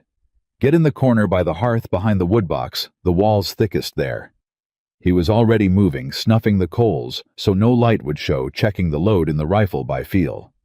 "And Clara, whatever happens out there, whatever you hear, you do not open that door. You understand me? Not for anything, not for anybody." "Ethan?" "Not for anybody, Clara. Say it back." "I won't open the door," she whispered. A voice came out of the dark yard, then smooth, unhurried, hateful. "Walker, Silas Crane. Ethan Walker. I know you're awake in there, a man like you always is." A pause. "Come on out and let's talk this over like reasonable men." Ethan crouched at the window, rifle ready, and said nothing. "Suit yourself," Crane called. "But I count 5 guns out here, Walker, and you've got one. I'd think hard about that math." Another pause, longer, crueler. "And I'd think harder about the fact that there's a woman in there with you. It'd be a shame, a real shame, if she got caught in the middle of something. Send her out first, why don't you? Before this turns ugly. Send her out and I give you my word, no harm comes to her. Whatever happens to you." The smile was audible in his voice. "That's more than fair. That's downright generous." "Don't you listen to him," Clara hissed from the corner. "Ethan, don't you dare. Quiet." Ethan breathed. He was counting. Listening. Placing the men in the dark by the small sounds they made: a boot on gravel there, a horse blowing there, the click of a hammer being thumbed back off to the left. 5, Crane had said, and Ethan made it 5 too, maybe 6 spread in a loose ring around the front of the cabin. And every last one of them was on the front side, where the door was, where the fight was expected, which meant the back, the side where the mountain fell away steep toward the tree line, was open. "Clara," Ethan whispered, backing toward her corner. "Listen to me. Listen close. There's 5 of them, and they're all out front. But the back window's clear. It drops onto the slope, and the slope runs down to the pines, and once you're in the pines, they'll never find you in the dark. No, you're gonna go out that window. No, Ethan. And you're gonna run down through the pines to the creek, and you're gonna follow the creek down to Big Tom's, and you're gonna wake him and tell him what's happening up here. I am not leaving you." Her whisper was fierce enough to cut. I told you I would never. We don't leave each other alone. You swore it back to me. And I meant it." Ethan gripped her shoulders hard in the dark. "Which is exactly why you've got to go. Don't you see it? Clara, if you stay, they've got us both in one box, and Crane wins tonight. He burns us out or shoots us down and it's over. But if you get to Tom, if Tom rides for Marshal Deacon, then even if they kill me tonight, Clara, even if I don't live to see the sun, Crane hangs for it. You'd be riding for the one thing that can beat him. You wouldn't be running away. You'd be running for the win." "I can't." Her voice broke. "Ethan, I can't leave you to die. I can't. Don't ask me to. Please don't ask me." "Clara Walker." He took her face in his big hands. 4 months ago, I was ready to die on this mountain and glad of it. You gave me a reason to live. Now I'm asking you to trust me with the thing I just learned how to want. Trust me to fight for it. Trust me to be alive when you get back." His thumbs wiped the tears from her cheeks in the dark. "But if I ain't, if the worst comes, then you make sure that man hangs. You make my dyin' mean something. That's how you keep the promise. Not by dyin' beside me, by livin' to finish it." For one terrible second, she didn't move. Then Crane's voice came again from the yard, closer now and harder. "Time's up, Walker. Last chance, send the woman out or we come in and take you both, and then I can't answer for what my boys do to her." And that was the thing that broke her. Not fear for herself. The threat to her from Crane's own mouth of what would happen if she stayed. "You come find me," Clara said, fierce and shaking her hands fisted in his shirt. "You hear me, Ethan Walker? You don't die. You fight and you live and you come find me at Tom's. Swear it. Swear it to me right now." "I swear it. Say my name. I'll come find you, Clara. I swear it on everything I've got left. Now go. Go." He got the back window open with barely a sound, and he lifted her through it, and for one last second, her hand clung to his. And then she let go, and dropped onto the dark slope, and was gone into the pines like a ghost. And Ethan Walker turned back to the front of his cabin, alone with 1 rifle and 5 men in the yard, and for the first time in 8 years, he was not fighting to die. He was fighting to keep a promise. "All right, Crane," he called out, and his voice was steady as stone. "You want to talk? Let's talk. Come on up to the porch where I can see you, just you, and I'll come out and we'll settle this." "You think I'm a fool?" Crane laughed. "You'll shoot me the second I step into the light." "I give you my word I won't." "Your word." Crane's contempt was total. "The word of a monster. Boys, burn him out, same as the barn. Coal oil on the walls, and when he runs, drop him. And that was Ethan's answer, the one he'd been waiting for. Because a man who gives that order has just told every one of his hired guns to lay down their rifles and pick up a bottle and a match. And a man with a bottle and a match in his hands is a man who is not in that moment pointing a gun. Ethan came out the front door, low and fast, not standing to fight, but rolling off the porch into the black at the base of it, and the first shot he fired took the nearest man, the one already swinging his arm back to throw the coal oil clean off his feet, and the bottle shattered on the ground, and the coal oil did not reach the wall. Then it was chaos. Muzzle flashes tore the dark. Ethan was moving, always moving, using the woodpile and the well and the corner of the porch, and 8 years of solitude had made him a better shot in the dark than any town-bred hired gun would ever be. He heard a man scream and go down. He heard Crane shouting orders that nobody was following anymore, because it's one thing to burn a sleeping man's barn, and another thing entirely to trade fire with a mountain man who shoots like the devil owes him money. "He's just one man," Crane was screaming. "One man! Rush him! Rush him!" But they didn't rush him. They'd signed on to frighten a widower and torch a cabin not to die in a black yard on a mountain. And one by one, Ethan heard them breaking a man scrambling for his horse, another crawling for the tree line, and Ethan let them go because he wasn't fighting to kill men who'd lost their stomach for it. He was fighting to survive till dawn. And then a shot came from a direction he hadn't covered, and it caught him. High on the left side below the shoulder, a hammer blow that spun him half around and put him down on one knee in the dirt, and the rifle nearly leaped from his hands.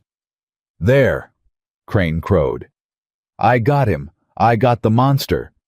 Finish it, boys, finish it now." Ethan knelt in the dark, his left arm gone numb and useless, blood soaking hot down his side, and he understood with a cold clarity that this was the moment. This was where 8 years of not caring whether he lived met 4 months of learning that he did. Clara. He got the rifle up one-handed. He couldn't feel his left arm, but he could still work the lever with his right brace, the stock against his hip, and he did, and he fired at the muzzle flash where Crane's voice had been. Not to kill the banker, he was too far, and Ethan too hurt for that, but to buy a breath to make them keep their heads down one more second. And into that second came a sound that changed everything. Hoofbeats, many of them. Coming up the mountain road hard and fast, and a voice roaring through the dark that Ethan knew Big Tom, who could not walk without a crutch bellowing from the back of a horse. "Walker, we're comin', hold on. Walker, we're comin'." And then the yard was full of riders and torches and shouting men, and Ethan, kneeling in his own blood, saw the impossible. Half the valley had come up his mountain in the dead of night. Big Tom lashed to his saddle so his crushed leg wouldn't fail him a shotgun across the horn. Old Man Pruitt. The Henderson boys, 3 of them with their father's rifles. The saloon keeper's son who'd fetched the first bucket of water for Tom's burns. A dozen men and more, the very people Crane had spent 12 years teaching to be afraid, and they had come up the mountain in the dark for the monster. And riding at the front of them, small and fierce and terrible, her hair loose, and her dress torn from the pines, and a lantern held high over her head, Clara. "Ethan!" she screamed, and he heard the whole world in it. "I'm here," he called back, and his voice was weaker than he wanted. "I'm here, Clara. I'm hit, but I'm here." Silas Crane in the sudden torchlight understood in an instant that everything had turned. His 5 hired guns were down or fled. The valley he'd owned by fear had risen up in the dark and come for him. And he did the only thing a man like Silas Crane ever does when the fear stops working. He grabbed the nearest weapon he could reach, and it was Clara dragged half off her horse as she flung herself down toward Ethan Crane's arm, locking around her throat. His pistol jammed hard against her temple. "Back!" Crane shrieked. "Everybody back, or I blow her head off her shoulders, I mean it. I'll do it." Everything stopped. The riders froze. The torches guttered. And Ethan Walker, on his knees in the dirt with a bullet in him and his rifle empty, looked up into the face of the man holding a gun to his wife's head and felt a calm come over him, colder and deeper than anything he'd ever known. "Crane," Ethan said quietly. "Let her go." "Or what?" Crane was breathing hard, wild-eyed, all his smooth gone. "Or what, Walker? You're on your knees. You're shot. Your gun's empty. You think I can't count shots? You've got nothing." He tightened his arm around Clara's throat until she gasped. "Now here's how this goes. All of you. You're going to drop your guns and stand aside, and I'm going to ride out of here with this woman, and if any man follows, I put a bullet in her. And once I'm clear of the valley, I'll let her go, and we'll all forget this night ever." "He's lying," Clara choked out. "Ethan, he'll kill me either way. Don't you dare give him—" "Shut up!" Crane wrenched her tighter. "Don't you dare let him win." Clara forced out her eyes locked on her husband's. "Even if it costs me, don't you let that man—" "I said, shut up!" And in the half-second, Crane's attention snapped to the woman in his arms in that one fracture of focus. Clara Bennett Walker, who had spent her whole life being taken from and had finally learned to fight, did the only thing she could. She dropped. She let every muscle in her body go slack at once, dead weight, so that instead of holding a hostage upright, Crane was suddenly wrestling a falling body. His gun arm dragged down and away from her head, and she screamed a single word, "Now!" And Ethan Walker, who could not feel his left arm, who was empty of bullets and half empty of blood, did not reach for a gun. He reached for the throwing knife in his boot, the one he'd carried skinning game on that mountain for 8 lonesome years, and with his good right hand from his knees, he threw it the way a man throws the last thing he has at the only thing that matters. It took Silas Crane through the shoulder of his gun arm. The pistol fired into the dirt. Crane screamed and staggered, and Clara tore free of his loosened grip and scrambled away across the yard on her hands and knees, and then the valley was on him, Big Tom off his horse, and onto the banker. Despite his crushed leg, the Henderson boys' old Pruitt, a dozen furious men who'd been afraid of this one man for 12 long years, and were done being afraid, and they had him down and disarmed and pinned in the dirt of Ethan Walker's yard before Crane could draw another breath to threaten with. But Ethan didn't see the end of it, because Clara reached him. She reached him where he knelt swaying in the dark, and she got her arms around him just as the last of his strength gave out, and he sagged against her, and the two of them went down together into the dirt with her, holding him up as best she could. "Ethan! Ethan, look at me! Look at me!" Her hands were on his face, his shoulder coming away black with blood in the torchlight. "You're bleeding! Oh God, you're bleeding so much, Tom! Tom, he's hit bad! I need help!" "Clara!" Ethan's voice was going thin. "Clara, you got away from him. You're safe. I'm safe. I'm safe. You saved me. Now you stay with me, Ethan. You stay awake, you hear me? You swore you'd live. You swore it. You come find me at Tom's, that's what you said. Well, I'm right here, so you don't get to die. Do you understand me?" She was pressing her own torn hem against the wound with all her strength, sobbing and furious at once. "You do not get to die and leave me alone. Not after all this. Not now. I forbid it. Do you hear me, Ethan Walker? I forbid it." Ethan looked up at her face above him in the wild torchlight. The woman who'd climbed up his mountain with 40 cents, who'd cooked him biscuits when he'd forgotten what kindness tasted like, who'd stood up in a whole town and called him a good man, who'd just gone slack in a killer's arms and screamed now, so a broken cowboy could save her life. And Ethan Walker, who had spent 8 years learning he could survive anything, finally understood the one thing he'd been too dead to know before. Surviving wasn't the same as living. And he wanted for the first time in 8 long years so badly to live. "I ain't going anywhere," he whispered. "I told you, Clara. I got nothing in this whole world but time, and I aim to spend every hour of it." His eyes fluttered, "With you." And then he went under, and the last thing he heard was Clara screaming his name. They worked over him that night, the way Clara had worked over Big Tom. Except now, it was her own husband under her bloody hands, and the roles were reversed. And it was Ada Walker who'd come up the mountain, with the others holding the lantern steady, while Clara dug for the bullet. "It's lodged against the bone," Clara said through her teeth, her whole body shaking, forcing her voice into the flat calm of the kitchen because it was the only thing keeping her from flying apart. It didn't hit the lung, thank God, his breathing's clear. But it's deep, and if I don't get it out clean, he'll fester, and if he festers... She couldn't finish it. Ada, I need you to hold him, whatever he does, whatever he says. You hold him down and you don't let go. I've got him, child, Ada said. You do what you have to do. And Clara Walker set her jaw, and she went into the wound after the bullet that had nearly taken her husband from her. And Ethan came screaming up out of his faint at the pain of it, and it took Ada and Big Tom both to hold him. And Clara did not stop, did not falter, did not let one tear fall until her fingers closed on the flattened lead, and she drew it out and dropped it ringing into the basin. And then, and only then, she pressed the wound closed and packed it and bound it.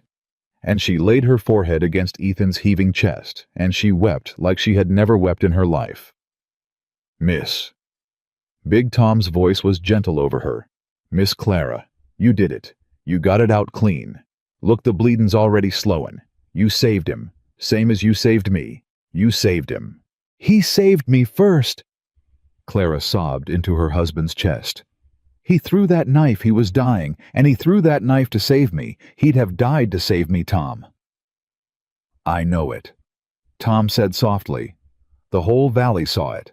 That man'd have walked into hell tonight before he let Crane take you. Ain't a soul on this mountain'll ever call him a monster again. Not after tonight. Ethan's hand found hers weak and searching. Clara, he breathed. I'm here. I'm right here. Did we... He swallowed. Crane, did we... We got him. Clara lifted her head, and through her tears there was something fierce and bright and triumphant. The valley's got him tied up in the yard right now, Ethan. Tied up like a hog for market. Old man Pruitt's sitting on him with a shotgun and daring him to twitch. She laughed a wet, broken, disbelieving laugh. They came, Ethan. The whole valley came up the mountain in the dark. For you. For us. Every family Crane ever cheated, they all came. She pressed his hand to her cheek.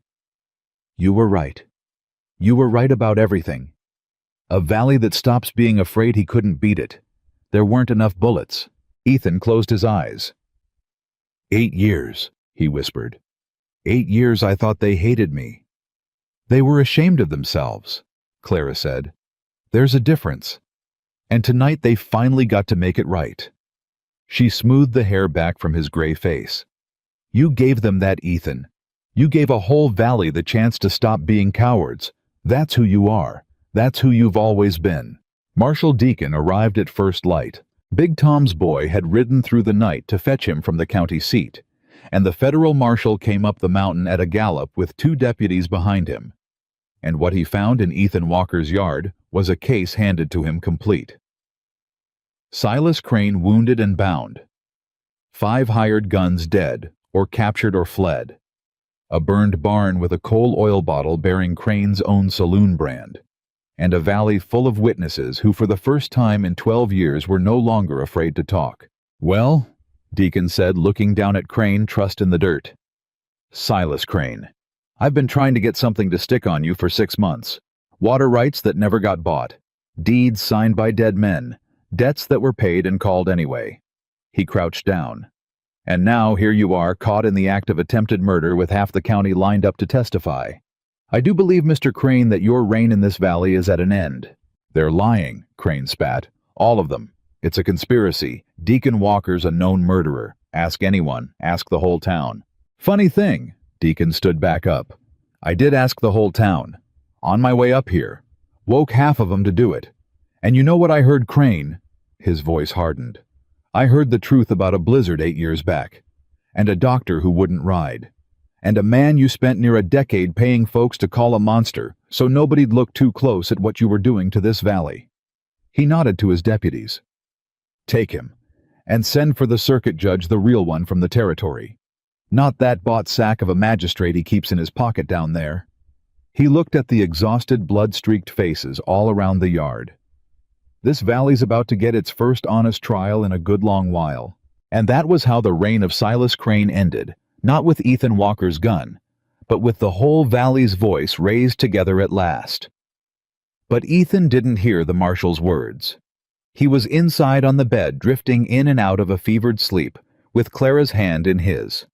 Fighting a battle no gun could help him win the fight against the fever that a deep wound brings the fight to hold on. And for 3 days and 3 nights, Clara Walker did not leave his side. She changed his dressings when they soaked through. She held water to his lips when he could take it, and cool cloths to his brow when the fever climbed. She listened to him rave in his sleep about Sarah, about the blizzard, about a doctor who wouldn't come, and she held him through it. And when he cried out in the dark, she answered every time. "I'm here, Ethan.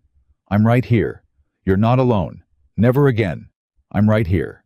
On the second night, the fever climbed so high, she was sure she was losing him. And Ada found her on her knees by the bed, praying with a ferocity that frightened them both. "Don't you take him?" Clara was whispering, her hands clasped white. "You hear me? You took everyone else. You took every single person who ever mattered to me. You can't have him. You gave him to me, and I won't give him back. I won't. Take the land, take the cabin, take anything else, but you leave me this one man. You leave me this one." She pressed her clasped hands to her lips. "Please. He's all I've got. He's the only home I've ever had. Please don't take my home." And whether it was the prayer, or Clara's stubborn hands, or the strength in Ethan Walker that 8 hard years had forged, on the 3rd morning, the fever broke. Clara woke slumped in the chair by the bed where she'd fallen asleep for the first time in 3 days. And she woke because someone was touching her hair. Weakly, clumsily, but touching it. Her eyes flew open. Ethan was awake. Pale as death, thin and hollow-eyed and weak as a newborn, but awake and clear-eyed and looking at her, and his big hand was resting against her hair like he wasn't sure she was real. "Ethan," she breathed. "You're still here," he whispered. His voice was a ruin, barely a thread. 3 days. Every time I came up out of it, you were still here. Of course I'm still here." She caught his hand and pressed it to her face, laughing and crying all at once. "Where else would I be? You're my home, Ethan Walker, and a body doesn't leave home." Ethan looked at her for a long, long moment, and then he said the words she would carry with her for the rest of her days. "You know," he rasped. "When Sarah died, when I lost her, I told myself I'd never care about another living soul again. Not ever. 'Cause Karen was just a door you left open for the world to walk through and break you." His fingers curled weakly around hers. 8 years I kept that door shut. 8 years. And then you climbed up my mountain and you didn't ask permission. You just walked right in through a door I thought I'd nailed shut, and you filled up this whole empty house and this whole empty man. His eyes filled. "I fought Crane 'cause of you, Clara. I threw that knife 'cause of you. I clawed my way back from that fever 'cause of you. Every good thing left in me, you woke it. You're the reason I'm still breathing. Not just the last 3 days. These last 4 months." He drew a shaking breath. "So I got something to say to you, and I want to say it while I've got the strength, in case the good Lord changes his mind about letting me stay." "Don't," she whispered. "Don't talk about, 'I love you, Clara Walker.'" The words fell into the quiet room and stopped her breath entirely. "I know that wasn't the deal," Ethan went on, hoarse and urgent, holding her eyes. "I know I promised you nothing but my name and a shield against the town, and I know there's things you still can't do, things that were done to you that I'd kill 100 Cranes to undo, and I ain't asking you for one thing more than you can give. I never will. But I couldn't lie here another minute letting you think this was still just a paper and a shield." His voice broke clean through. "I love you. I have loved you since the day you cooked me biscuits and gravy and called me a man instead of a monster. And whatever time I've got left on this earth, 3 days or 30 years, I want to spend every hour of it loving you. That's all. That's everything. I just needed you to know it, in case I don't get another chance to say it." For a moment, Clara couldn't speak at all. And then she rose up out of the chair and she leaned over her wounded husband. And she did something she had not been able to do in all the long weeks of their strange marriage. The thing that fear and old wounds had made impossible. She kissed him. Gentle and slow, and with her whole heart, a kiss. She gave freely. A kiss no one had taken from her, the first thing in her whole life she had ever chosen to give a man simply because she wanted to. And when she drew back, both their faces were wet. "I love you too, Ethan Walker," she whispered against his lips. "I think I have since that first night when you put down the lamp and took off your hat and slept on the floor so I wouldn't be afraid. I just didn't have the words for it yet. I didn't believe a thing like this was real." She pressed her forehead to his. "But it's real. You're real. And I'm not afraid anymore. Not of you. Not of anything. Because I finally know what it feels like to be loved by a good man, and it feels like coming home." Outside, the summer sun was climbing over the mountain, and the valley below was waking to its first free morning in 12 years, and a federal marshal was writing up the case that would send Silas Crane to the territorial gallows. But inside the little cabin, none of that was the miracle. The miracle was a broken woman and a hollowed-out man, both of them thrown away by the world, holding on to each other in the morning light, alive together, and no longer either one of them alone. The trial came in the last hot week of that summer, and the whole valley emptied itself into the county seat to see it. Ethan was well enough to travel by then, barely. 3 weeks of Clara's nursing had brought him back from the edge, but he was still thin and slow. His left arm strapped tight across his chest, and he leaned on her going into the courthouse in a way that would have shamed the old Ethan Walker to his bones. But he didn't fight it now. He'd learned to lean. That was one of the things she'd taught him in the long, fevered nights, that leaning on someone who loved you wasn't weakness. It was just the other half of holding them up. "You don't have to testify," Clara said quietly at the courthouse steps, straightening his collar, with hands that had grown so familiar with his body over those weeks. "Deacon says he's got enough without you. You could rest. You've bled enough for this valley, Ethan. I'm testifying." His jaw set in the way she knew meant there'd be no moving him. 8 years that man made a whole valley call me a monster, Clara. 8 years. I'm gonna stand up in front of a judge he doesn't own, and I'm gonna tell the truth, and I'm gonna watch his face while I do it. He looked down at her. "I need to. You understand, not for revenge, for the record. So there's one place in this world where the truth about Ethan Walker got said out loud and written down." Clara understood.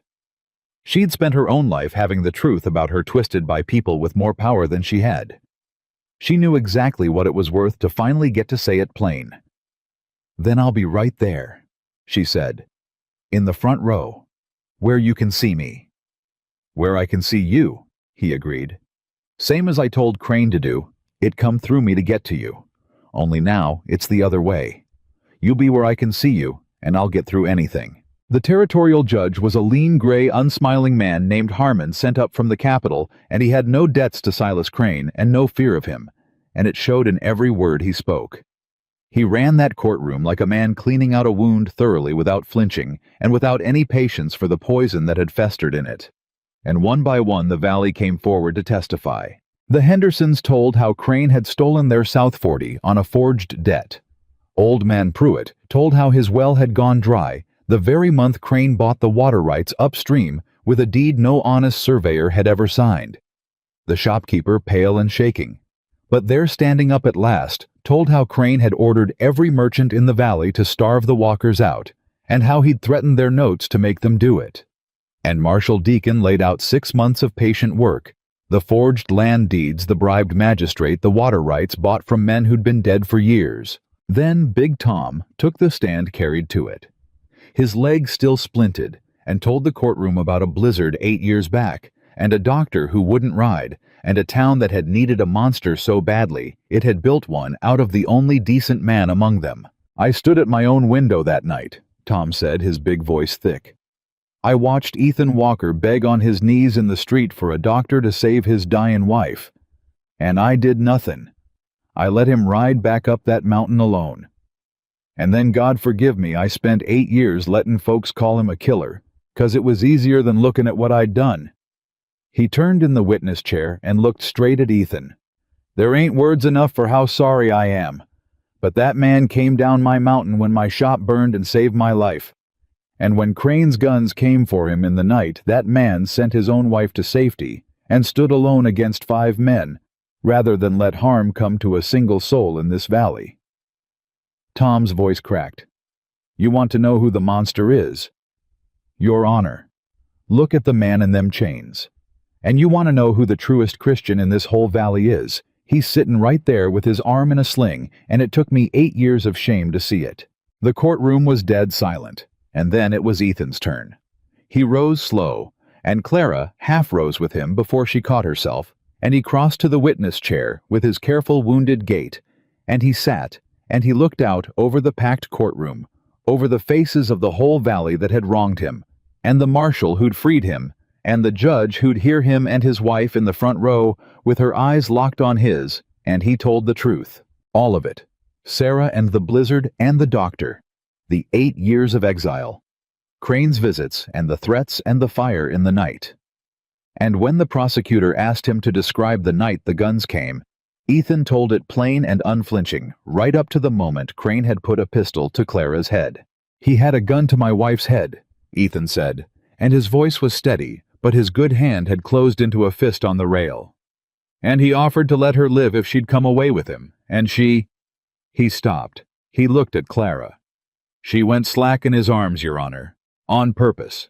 Made herself dead weight so his gun had come off her head, and she screamed at me to take the shot even if it cost her life. That's the bravest thing I ever saw a human being do. And it's why I'm alive to sit here. My wife saved my life by being willing to lose hers." His jaw worked. "So when this valley wonders who the strong one is in the Walker house, it ain't me. It never was." Clara was crying openly now, and she wasn't the only one. Silas Crane's lawyer, a slick territorial man, expensive, brought in special tried to break Ethan on cross-examination. Tried to paint him as a violent man, a man too quick with a gun and a knife, a man who'd killed Crane's hired hands in the yard. "You threw a knife into my client's shoulder, did you not, Mr. Walker?" "I did." "A man you claim was holding a gun to your wife." "A man who was holding a gun to my wife." "And how do we know," the lawyer purred, "that it was truly self-defense? How do we know you didn't provoke this whole confrontation? A man with your reputation." "My reputation?" Ethan's voice went very quiet, and something in it made the whole courtroom lean in. "You want to talk about my reputation, mister? My reputation was built by the man you're defending. Every ugly word ever said about Ethan Walker Silas Crane paid for or started. So you'll forgive me if I don't set much store by it." He leaned forward, and his gray eyes were hard as flint. "You asked how you know it was self-defense. Here's how. Ask yourself why a dozen families rode up my mountain in the dead of night to stand with me against Crane's guns. Ask yourself why a whole valley that spent 8 years calling me a monster came to save my life the second they got the chance. People don't ride into gunfire for a monster, mister. They rode for me because they finally saw the truth, and you can't cross-examine a whole valley's change of heart." The lawyer had no answer for that. He sat down, and Judge Harmon from the bench said dryly, "No, I don't believe he can. You may step down, Mr. Walker." The verdict took the jury less than an hour. Guilty. On every count. Attempted murder, arson, forgery of federal land deeds, bribery of a public official, and a dozen lesser crimes besides. And Judge Harmon, when he passed sentence, did not spare Silas Crane 1 ounce of the weight the law allowed. "You didn't just cheat these people, Mr. Crane," the judge said. "You taught a whole valley to be afraid of each other. You took a decent man and made a monster of him in the public mind, so no one would look too closely at the real monster among them. That is perhaps the gravest thing a man can do to a community to poison the trust that holds it together." He set down his gavel. "The land you stole is to be returned. The debts you forged are void, and you, sir, will be held for the territorial court on the capital charges, where I have every confidence you will answer for all of it at the end of a rope." The gavel came down. "This court is adjourned," and that was the end of Silas Crane. They led him out in chains, and he passed close by the Walkers on his way, and for one moment his eyes met Ethan's, and Clara saw the banker's mouth open to say something cruel, some last poison. But Ethan spoke first. "I ain't got any hate left for you, Crane," Ethan said quietly. I used all mine up on the years you cost me. But I'll tell you what I have got. I've got a wife and a valley full of friends and a home I fought for and kept. And you're gonna hang with none of that." He shook his head slow. "You had all the money in this valley, and you die poorer than any man in it. Reckon that's justice enough. I don't need to add to it." And he turned his back on Silas Crane, and he offered Clara his good arm, and the two of them walked out of that courthouse into the summer sun together, and they did not look back. The valley was different after that. Clara felt it the first time they rode into Ashford Creek in the weeks that followed, the same town that had watched her climb off a stage with 40 cents and warned her away from the Monsters Mountain. Only now, the mercantile women who'd laughed at her came out to the boardwalk with their eyes down and their voices soft. "Mrs. Walker." One of them said the very woman who told her everything Ethan Walker ever loved is dead. "Mrs. Walker, we owe you an apology. Both of you. What we said when you first come to town. What we let ourselves believe all these years." The woman twisted her apron in her hands. "There's no excuse for it. But I wanted to say it to your face. We were wrong.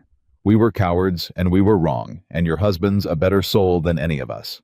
Clara looked at the woman a long moment, and she thought about all the years she'd spent being judged and thrown away and looked at like a problem, and she found to her own surprise that she had no cruelty in her to give back. "Thank you for saying it," Clara said simply. "It takes a bigger person to admit they were wrong than to have been right in the first place. Ethan taught me that." She managed a small smile. "You come up the mountain sometime. I'll put on coffee. It's past time this valley stopped being strangers to each other." And the woman's eyes filled, and she nodded, unable to speak. And Clara understood that she'd just done the thing Ethan did, the thing that had confused her so that first day when he'd set the fleeing preacher's forgotten Bible careful on the mantel to return it. A man's kindness ain't a thing you spend only on folks who earned it. She'd finally learned it clean through to the bone. The mercantile sold to them now, of course. Everyone did. The shopkeeper wouldn't take Ethan's money the first visit. "It's on the house, Mr. Walker, all of it, and it don't near cover what I owe you." And Ethan made him take it anyway because that was Ethan. The valley rebuilt their barn too. Came up the mountain one Saturday, 30 strong with lumber and tools, and their wives bearing food, and they raised a new barn in a single day, where the burned one had stood better than the old one, bigger with a stone foundation. Crane's coal oil could never touch. And when it was done, they all sat down together in the yard to eat the whole valley and the two people it had once cast out, and there was laughter on that mountain for the first time in 8 years. Clara watched Ethan. That day, watched him stand awkward and uncertain at the edge of his own gathering. This man who'd forgotten how to be among people, and she watched Big Tom draw him in, and old Pruitt clap him on his good shoulder, and the Henderson boys ask his advice about their stock like his word was worth having. And she watched Ethan Walker slowly over the course of that long golden afternoon. Remember how to be a man among men, how to laugh at a joke, how to belong somewhere. That night, after the last wagon had rattled down the mountain, she found him standing alone in the yard, looking at the new barn in the moonlight. "You all right?" she asked, coming up beside him. "I don't rightly know what I am," Ethan said. "Ain't got a word for it." He was quiet a moment. 8 years I stood in this yard and there wasn't a soul on this earth who'd have crossed the street for me. And today, 30 people built me a barn and ate at my table and called me friend." He shook his head slow. How do you even, Clara, I don't know how to hold something this big. I spent so long with nothing. I don't know how to have this."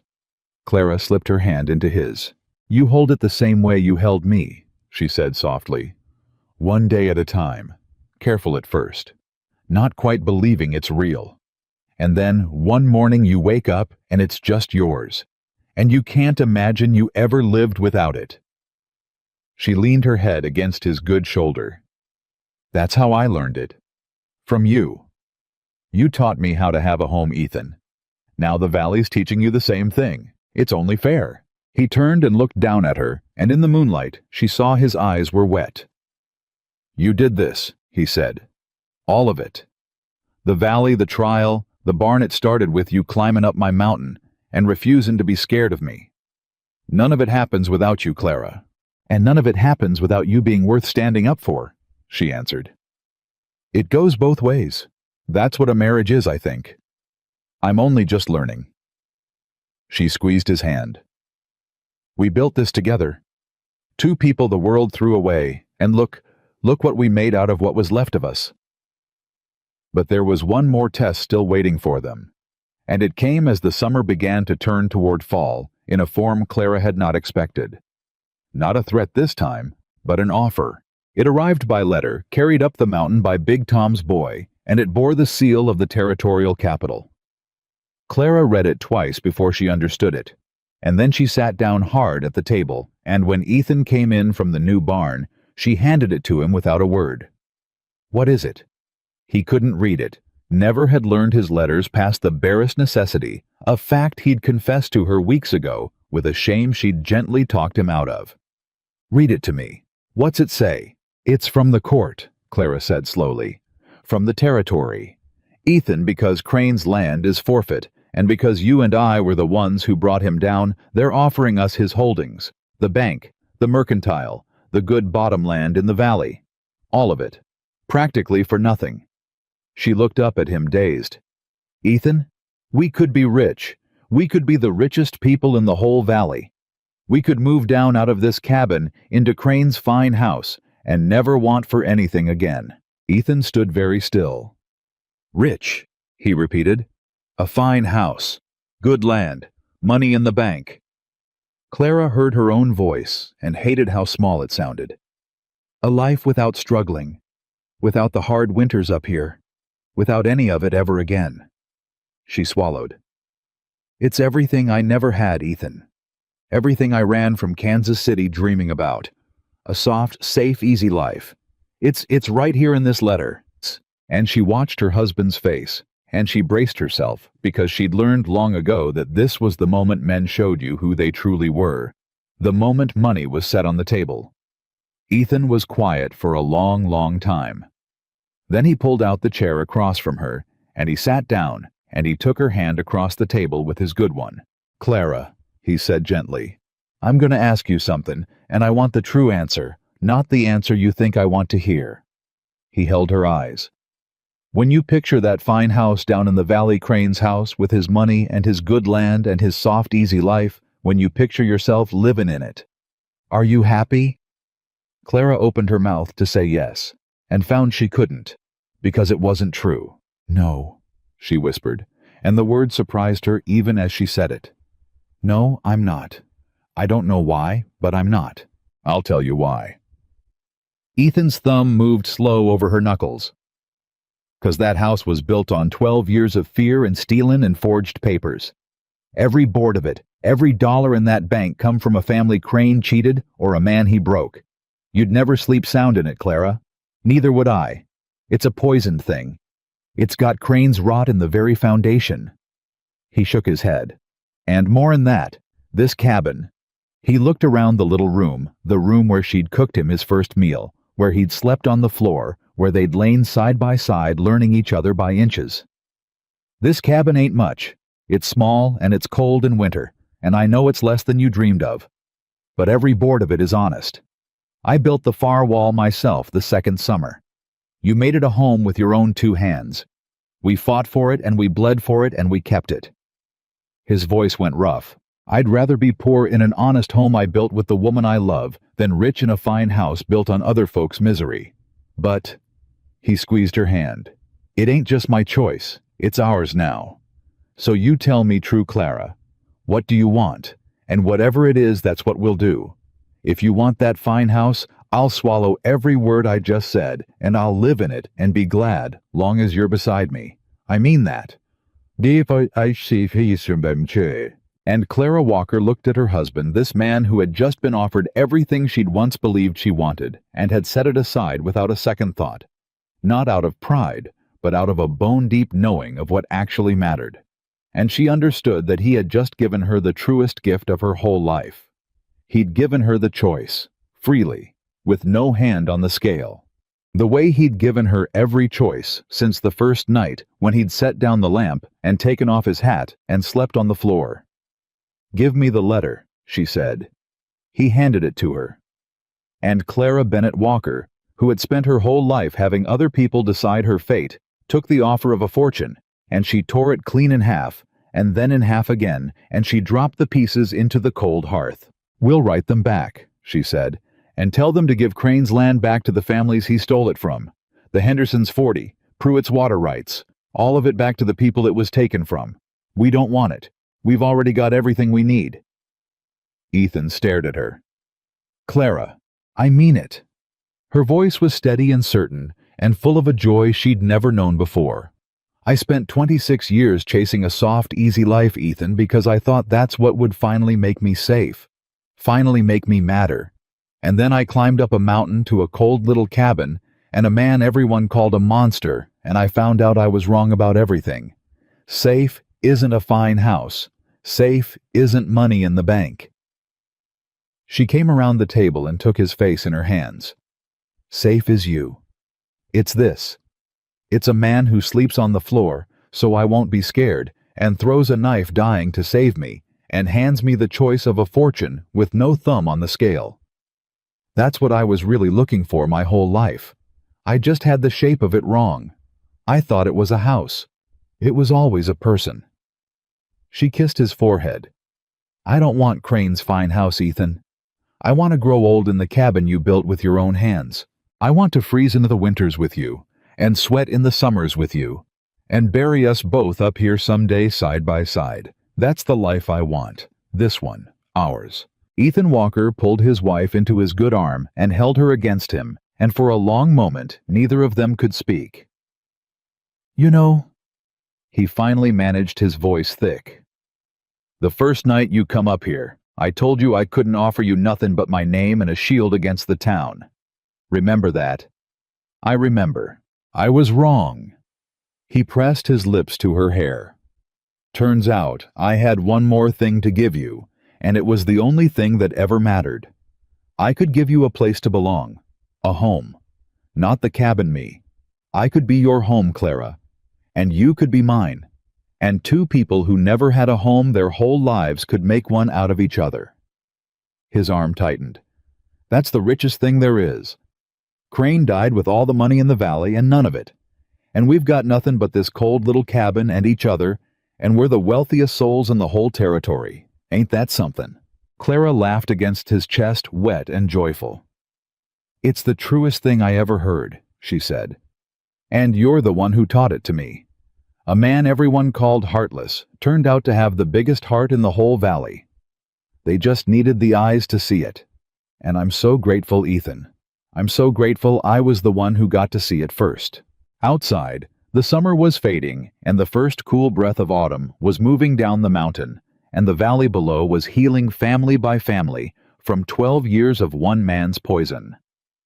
And in a small, honest cabin that two thrown-away people had made into the only true home either of them had ever known, Ethan Walker held his wife in the fading light and knew with a certainty that 8 years of grief had never let him feel that whatever came next, they would face it exactly like this, together, chosen, and never either one of them alone again.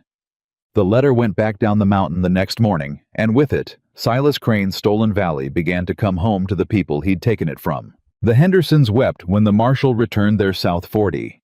Old man Pruitt got his water rights back and cried like a boy over his well running full again.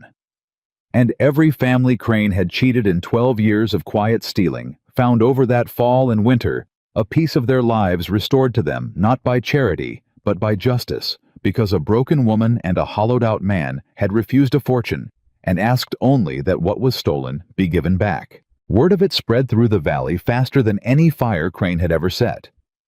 And it changed the way the whole territory said the name Walker. "You know what they're calling you now down in town?" Big Tom asked one afternoon, come up the mountain to help Ethan mend fence, his leg healed enough now to walk on with only a slight hitch. "The two of you—" "Don't reckon I want to know," Ethan said. "The Walkers who could have been kings." Tom said, grinning. "That's what they're saying. The folks who was handed a whole valley on a silver plate and gave it all back to the people it belonged to." He shook his head. There's men in this territory would have killed for what you two turned down, and you tore up the letter and pitched it in the fire. Ethan, you got no idea what that's done to the way folks see you. You went from monster to legend in the space of one summer. I don't want to be a legend, Ethan said. Legend's just another word folks made up so they don't have to see you plain.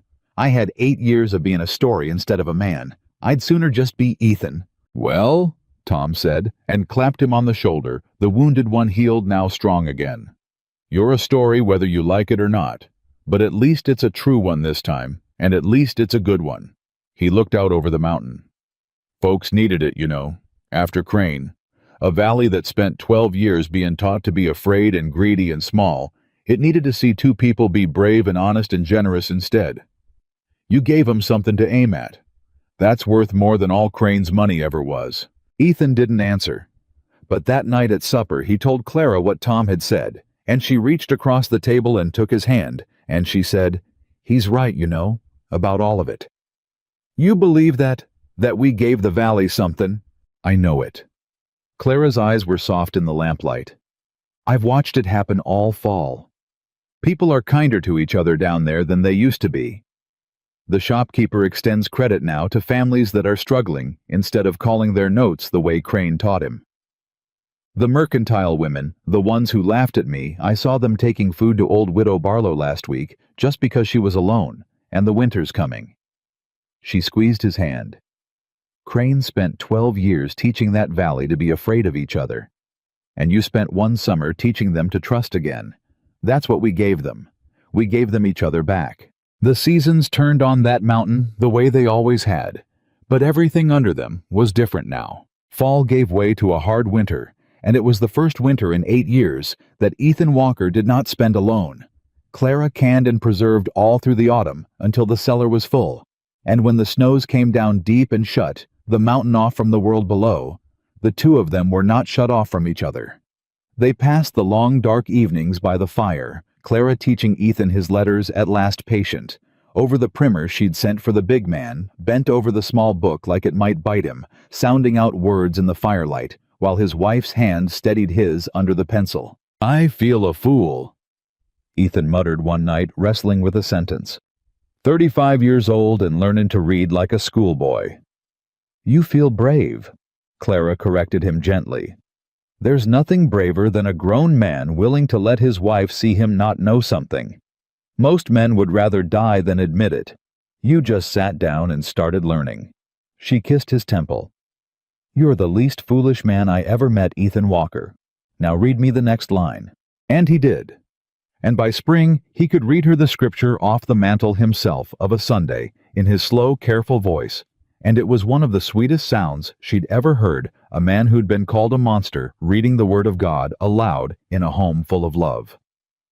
It was that spring, too, that the last wound between them finally healed. Clara had told him over that long winter in pieces, in the dark, the things she'd never had words for the family in Kansas City, and what the master of the house had tried to take from her the year she turned 19, and how she'd fought him off and been turned out into the street for it with her character ruined, and the whole story twisted to make her the sinner. She told him why she'd flinched that first night at the foot of his bed. She told him all of it, and Ethan Walker held her through every word, and never once did his hands do anything but comfort, and never once did he make her feel she was anything but precious. And in the healing of that telling, in the long patient months of a man who asked for nothing and gave everything, the fear that had lived in Clara's body her whole life finally quietly let go. She came to him herself in the spring on a soft night when the last snow had melted off the mountain and the whole world smelled of green and new beginnings. She came to him not out of duty and not out of fear, but out of love, freely given the way she'd given him that first kiss when he lay wounded, and Ethan received her the way he'd received everything from her, with a wonder that never wore off, and a gentleness that told her every moment that she was safe. And afterward, lying in his arms in the dark hole and unafraid. Clara Walker wept. But they were the good tears, the kind that wash a thing clean, and Ethan held her and let her cry them. "I never thought," she whispered against his chest. "I never thought I'd get to have this. A gentleman. A safe place. Love that didn't take anything from me, that only gave." She pressed her hand flat over his heart. You waited so long, Ethan. A whole year. You never once pushed.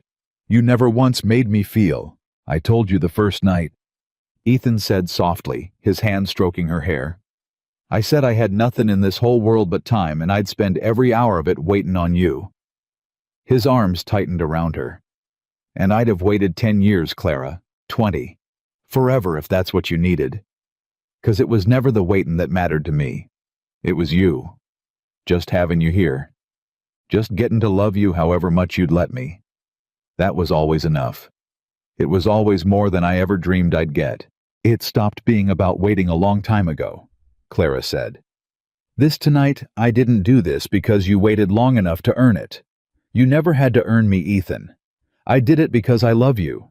Because I finally believe all the way down that some love doesn't come with a price. That some men give without taking. She lifted her head to look at him in the dark. You taught me that. It took you a whole year. But you taught me that a good man exists. And now I know it in my bones. And no one can ever take that knowing from me again. And Ethan Walker, who had lost one wife to a blizzard, and 8 years to grief, and a good name to a wicked man's lies, held his second wife in the spring dark and understood that the good Lord had not forgotten his name after all. He'd only been saving him for this. Their daughter was born the following winter.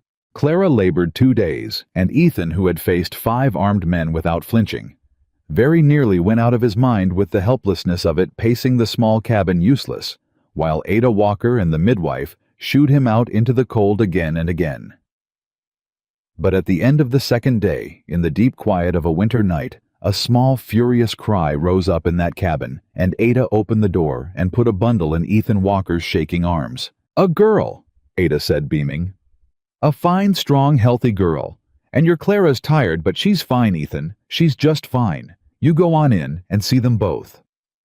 Ethan looked down at the tiny red squalling face in his arms, his daughter, his child, a whole new person made out of the love between 2 people the world had thrown away, and this man who had not wept when his barn burned, or when the bullet took him, wept now freely without shame, tears falling into the blanket. Hey, he whispered, choked. Hey, little one. Hey, I'm your pa. He touched her impossibly small hand with one enormous, careful finger, and her tiny fist closed around it, gripping, and something in Ethan Walker's chest broke open that had been shut for a very long time. I'm your pa, and I promise you right here, right now, you are never going to spend one single day of your whole life not knowing you're loved. Not one day, not 1 hour. Your ma and me. We know what it is to grow up thrown away, and you never will. You hear me? You are wanted. You were wanted before you ever got here. You are the most wanted little girl in the whole wide world. He carried her into Clara then, and he sat on the edge of the bed, and the 3 of them were together for the first time, the whole family made and chosen and safe. What'll we call her? Ethan asked. Clara looked up at him, exhausted and radiant. I was thinking, she said softly, we might call her Sarah. Ethan went very still. Clara, I mean it. She reached up and touched his face. Sarah was your first love, Ethan. She was part of what made you the man who slept on the floor, so I wouldn't be scared. I wouldn't have my husband without her. And she never got to have a child of her own, and that's a sorrow that ought not just vanish out of the world. Her eyes were wet. So let's give her name to our girl. Let's carry a little of her forward. There's room in this family for all our ghosts, Ethan. That's how I know it's a real home. There's room in it for everything we've lost, right alongside everything we've found. And Ethan Walker looked at his wife, this woman of such impossible, bottomless grace, who could love him enough to make room in her own child's name for the woman who'd come before, and he could not speak at all. He just bent and pressed his forehead to hers, their daughter cradled between them, and they stayed like that a long time, the 3 of them in the warm quiet of a home that 2 thrown-away people had built out of nothing but each other. The years went on, the way years do. Little Sarah grew up on that mountain, a fierce, laughing, fearless girl. her mother's spirit and her father's steady heart running wild and safe and cherished over the green summer slopes and the deep winter snows. And she was not alone for long, for a brother came after her, and then a sister, and the small cabin that had once held one lonely man grew crowded and loud and full to the rafters with the best kind of chaos. Ethan built onto it with his own hands, room by room. As the family grew, the far wall he'd built alone in his second summer of grief, now the heart of a house full of children. And every board he added was honest, and every nail he drove was driven in love, and the house grew the way the family grew, patient and strong, and rooted deep in the mountain. The valley below prospered too, in those years healed of Crane's poison and grown kind. And the Walkers were its heart, not its kings. They'd refused that, but something better its proof. Proof that a man could come back from the worst the world could do. Proof that the person everyone called a monster might just be the finest soul among them. Proof that love freely given without price, without taking, was the strongest force in all that hard country. Big Tom lived to a great old age and dandled the Walker children on his knee and told them the story, the true story of how their pa had come down a burning mountain to save his life, and how their ma had knelt in the street to fight for it, and how a whole valley had learned to be brave again because of two people who'd had every reason to be bitter and had chosen instead to be good. And Ethan and Clara grew old together on that mountain, exactly as she'd said she wanted, the very first time he'd handed her the choice of a different life. They froze in the winters together, and sweated in the summers together, and buried nothing between them but the ordinary sorrows of a long life fully lived. His dark hair went gray, and then white, and her hands grew worn with the good work of a home well tended, and neither of them was ever not for one single day of all those years alone again. There came an evening near the end of it all when they were both very old, and their children grown and scattered to families of their own down in the valley, and their grandchildren beyond counting. The two of them sat together on the porch of the house Ethan had built board by board in the last gold light of a summer day, the way they had sat 10,000 evenings before. Clara's hand was in Ethan's, the way it had been that first frightened night in the dark, and the way it had been every night since. "You know," Clara said softly, "I've been thinking about that first day, when I climbed off that stage in Ashford Creek with 40 cents and nowhere to go, and every soul in that town told me to run from the monster on the mountain." "I remember," Ethan said. His voice was old now and slow, but it was still the same voice that had said, "Then I'll wait, ma'am," all those years ago. "I remember every minute of it." "I nearly did, you know," Clara said. "Run. There was a moment standing in that street with all of them warning me, I nearly turned around and got back on that stage." She squeezed his gnarled hand. "Can you imagine if I'd run? If I'd listened to them? This whole life, the children, the years, all of it. It hung on one frightened woman deciding to climb a mountain instead of running from it." "But you didn't run," Ethan said. "No." Clara smiled, and even old Even Warn, her smile was the same one that had undone him across a supper table a lifetime ago. "I didn't run. I climbed. And I found the only home I ever had at the top of it." She laid her head on his shoulder the way she had that night she'd first crossed the foot of empty space between them. "They were so sure they knew what you were, Ethan. That whole valley. So sure you were a monster. And they were wrong about everything. Everything that mattered." Ethan was quiet a while, watching the light fade over the mountain he'd lived his whole life on. "You want to know the truth," he said finally. "For a long time I thought they were right. I thought maybe I was a monster. Not for what they said I'd done to Sarah, I knew that was a lie. But inside, I thought all the good in me had died with her in that blizzard, and all that was left was a hard, cold, hollow thing that deserved to be alone." He turned his head and looked at his wife of a lifetime. "And then you climbed up my mountain and cooked me biscuits and gravy and called me a man instead of a monster. And you were the one who turned out to be right. About me. About the good you swore was still in there under all that grief." His old eyes filled the way they always had, easy, unashamed. "You didn't just save my life the night Crane came, Clara. You saved my soul the first week you were here. You looked at a man everybody'd thrown away, and you saw something worth keeping. And because you saw it, it got to be true. Clara lifted his old hand to her lips and kissed it the way Ada had kissed hers that day in the street a lifetime ago. "That's the whole thing, isn't it?" she said softly.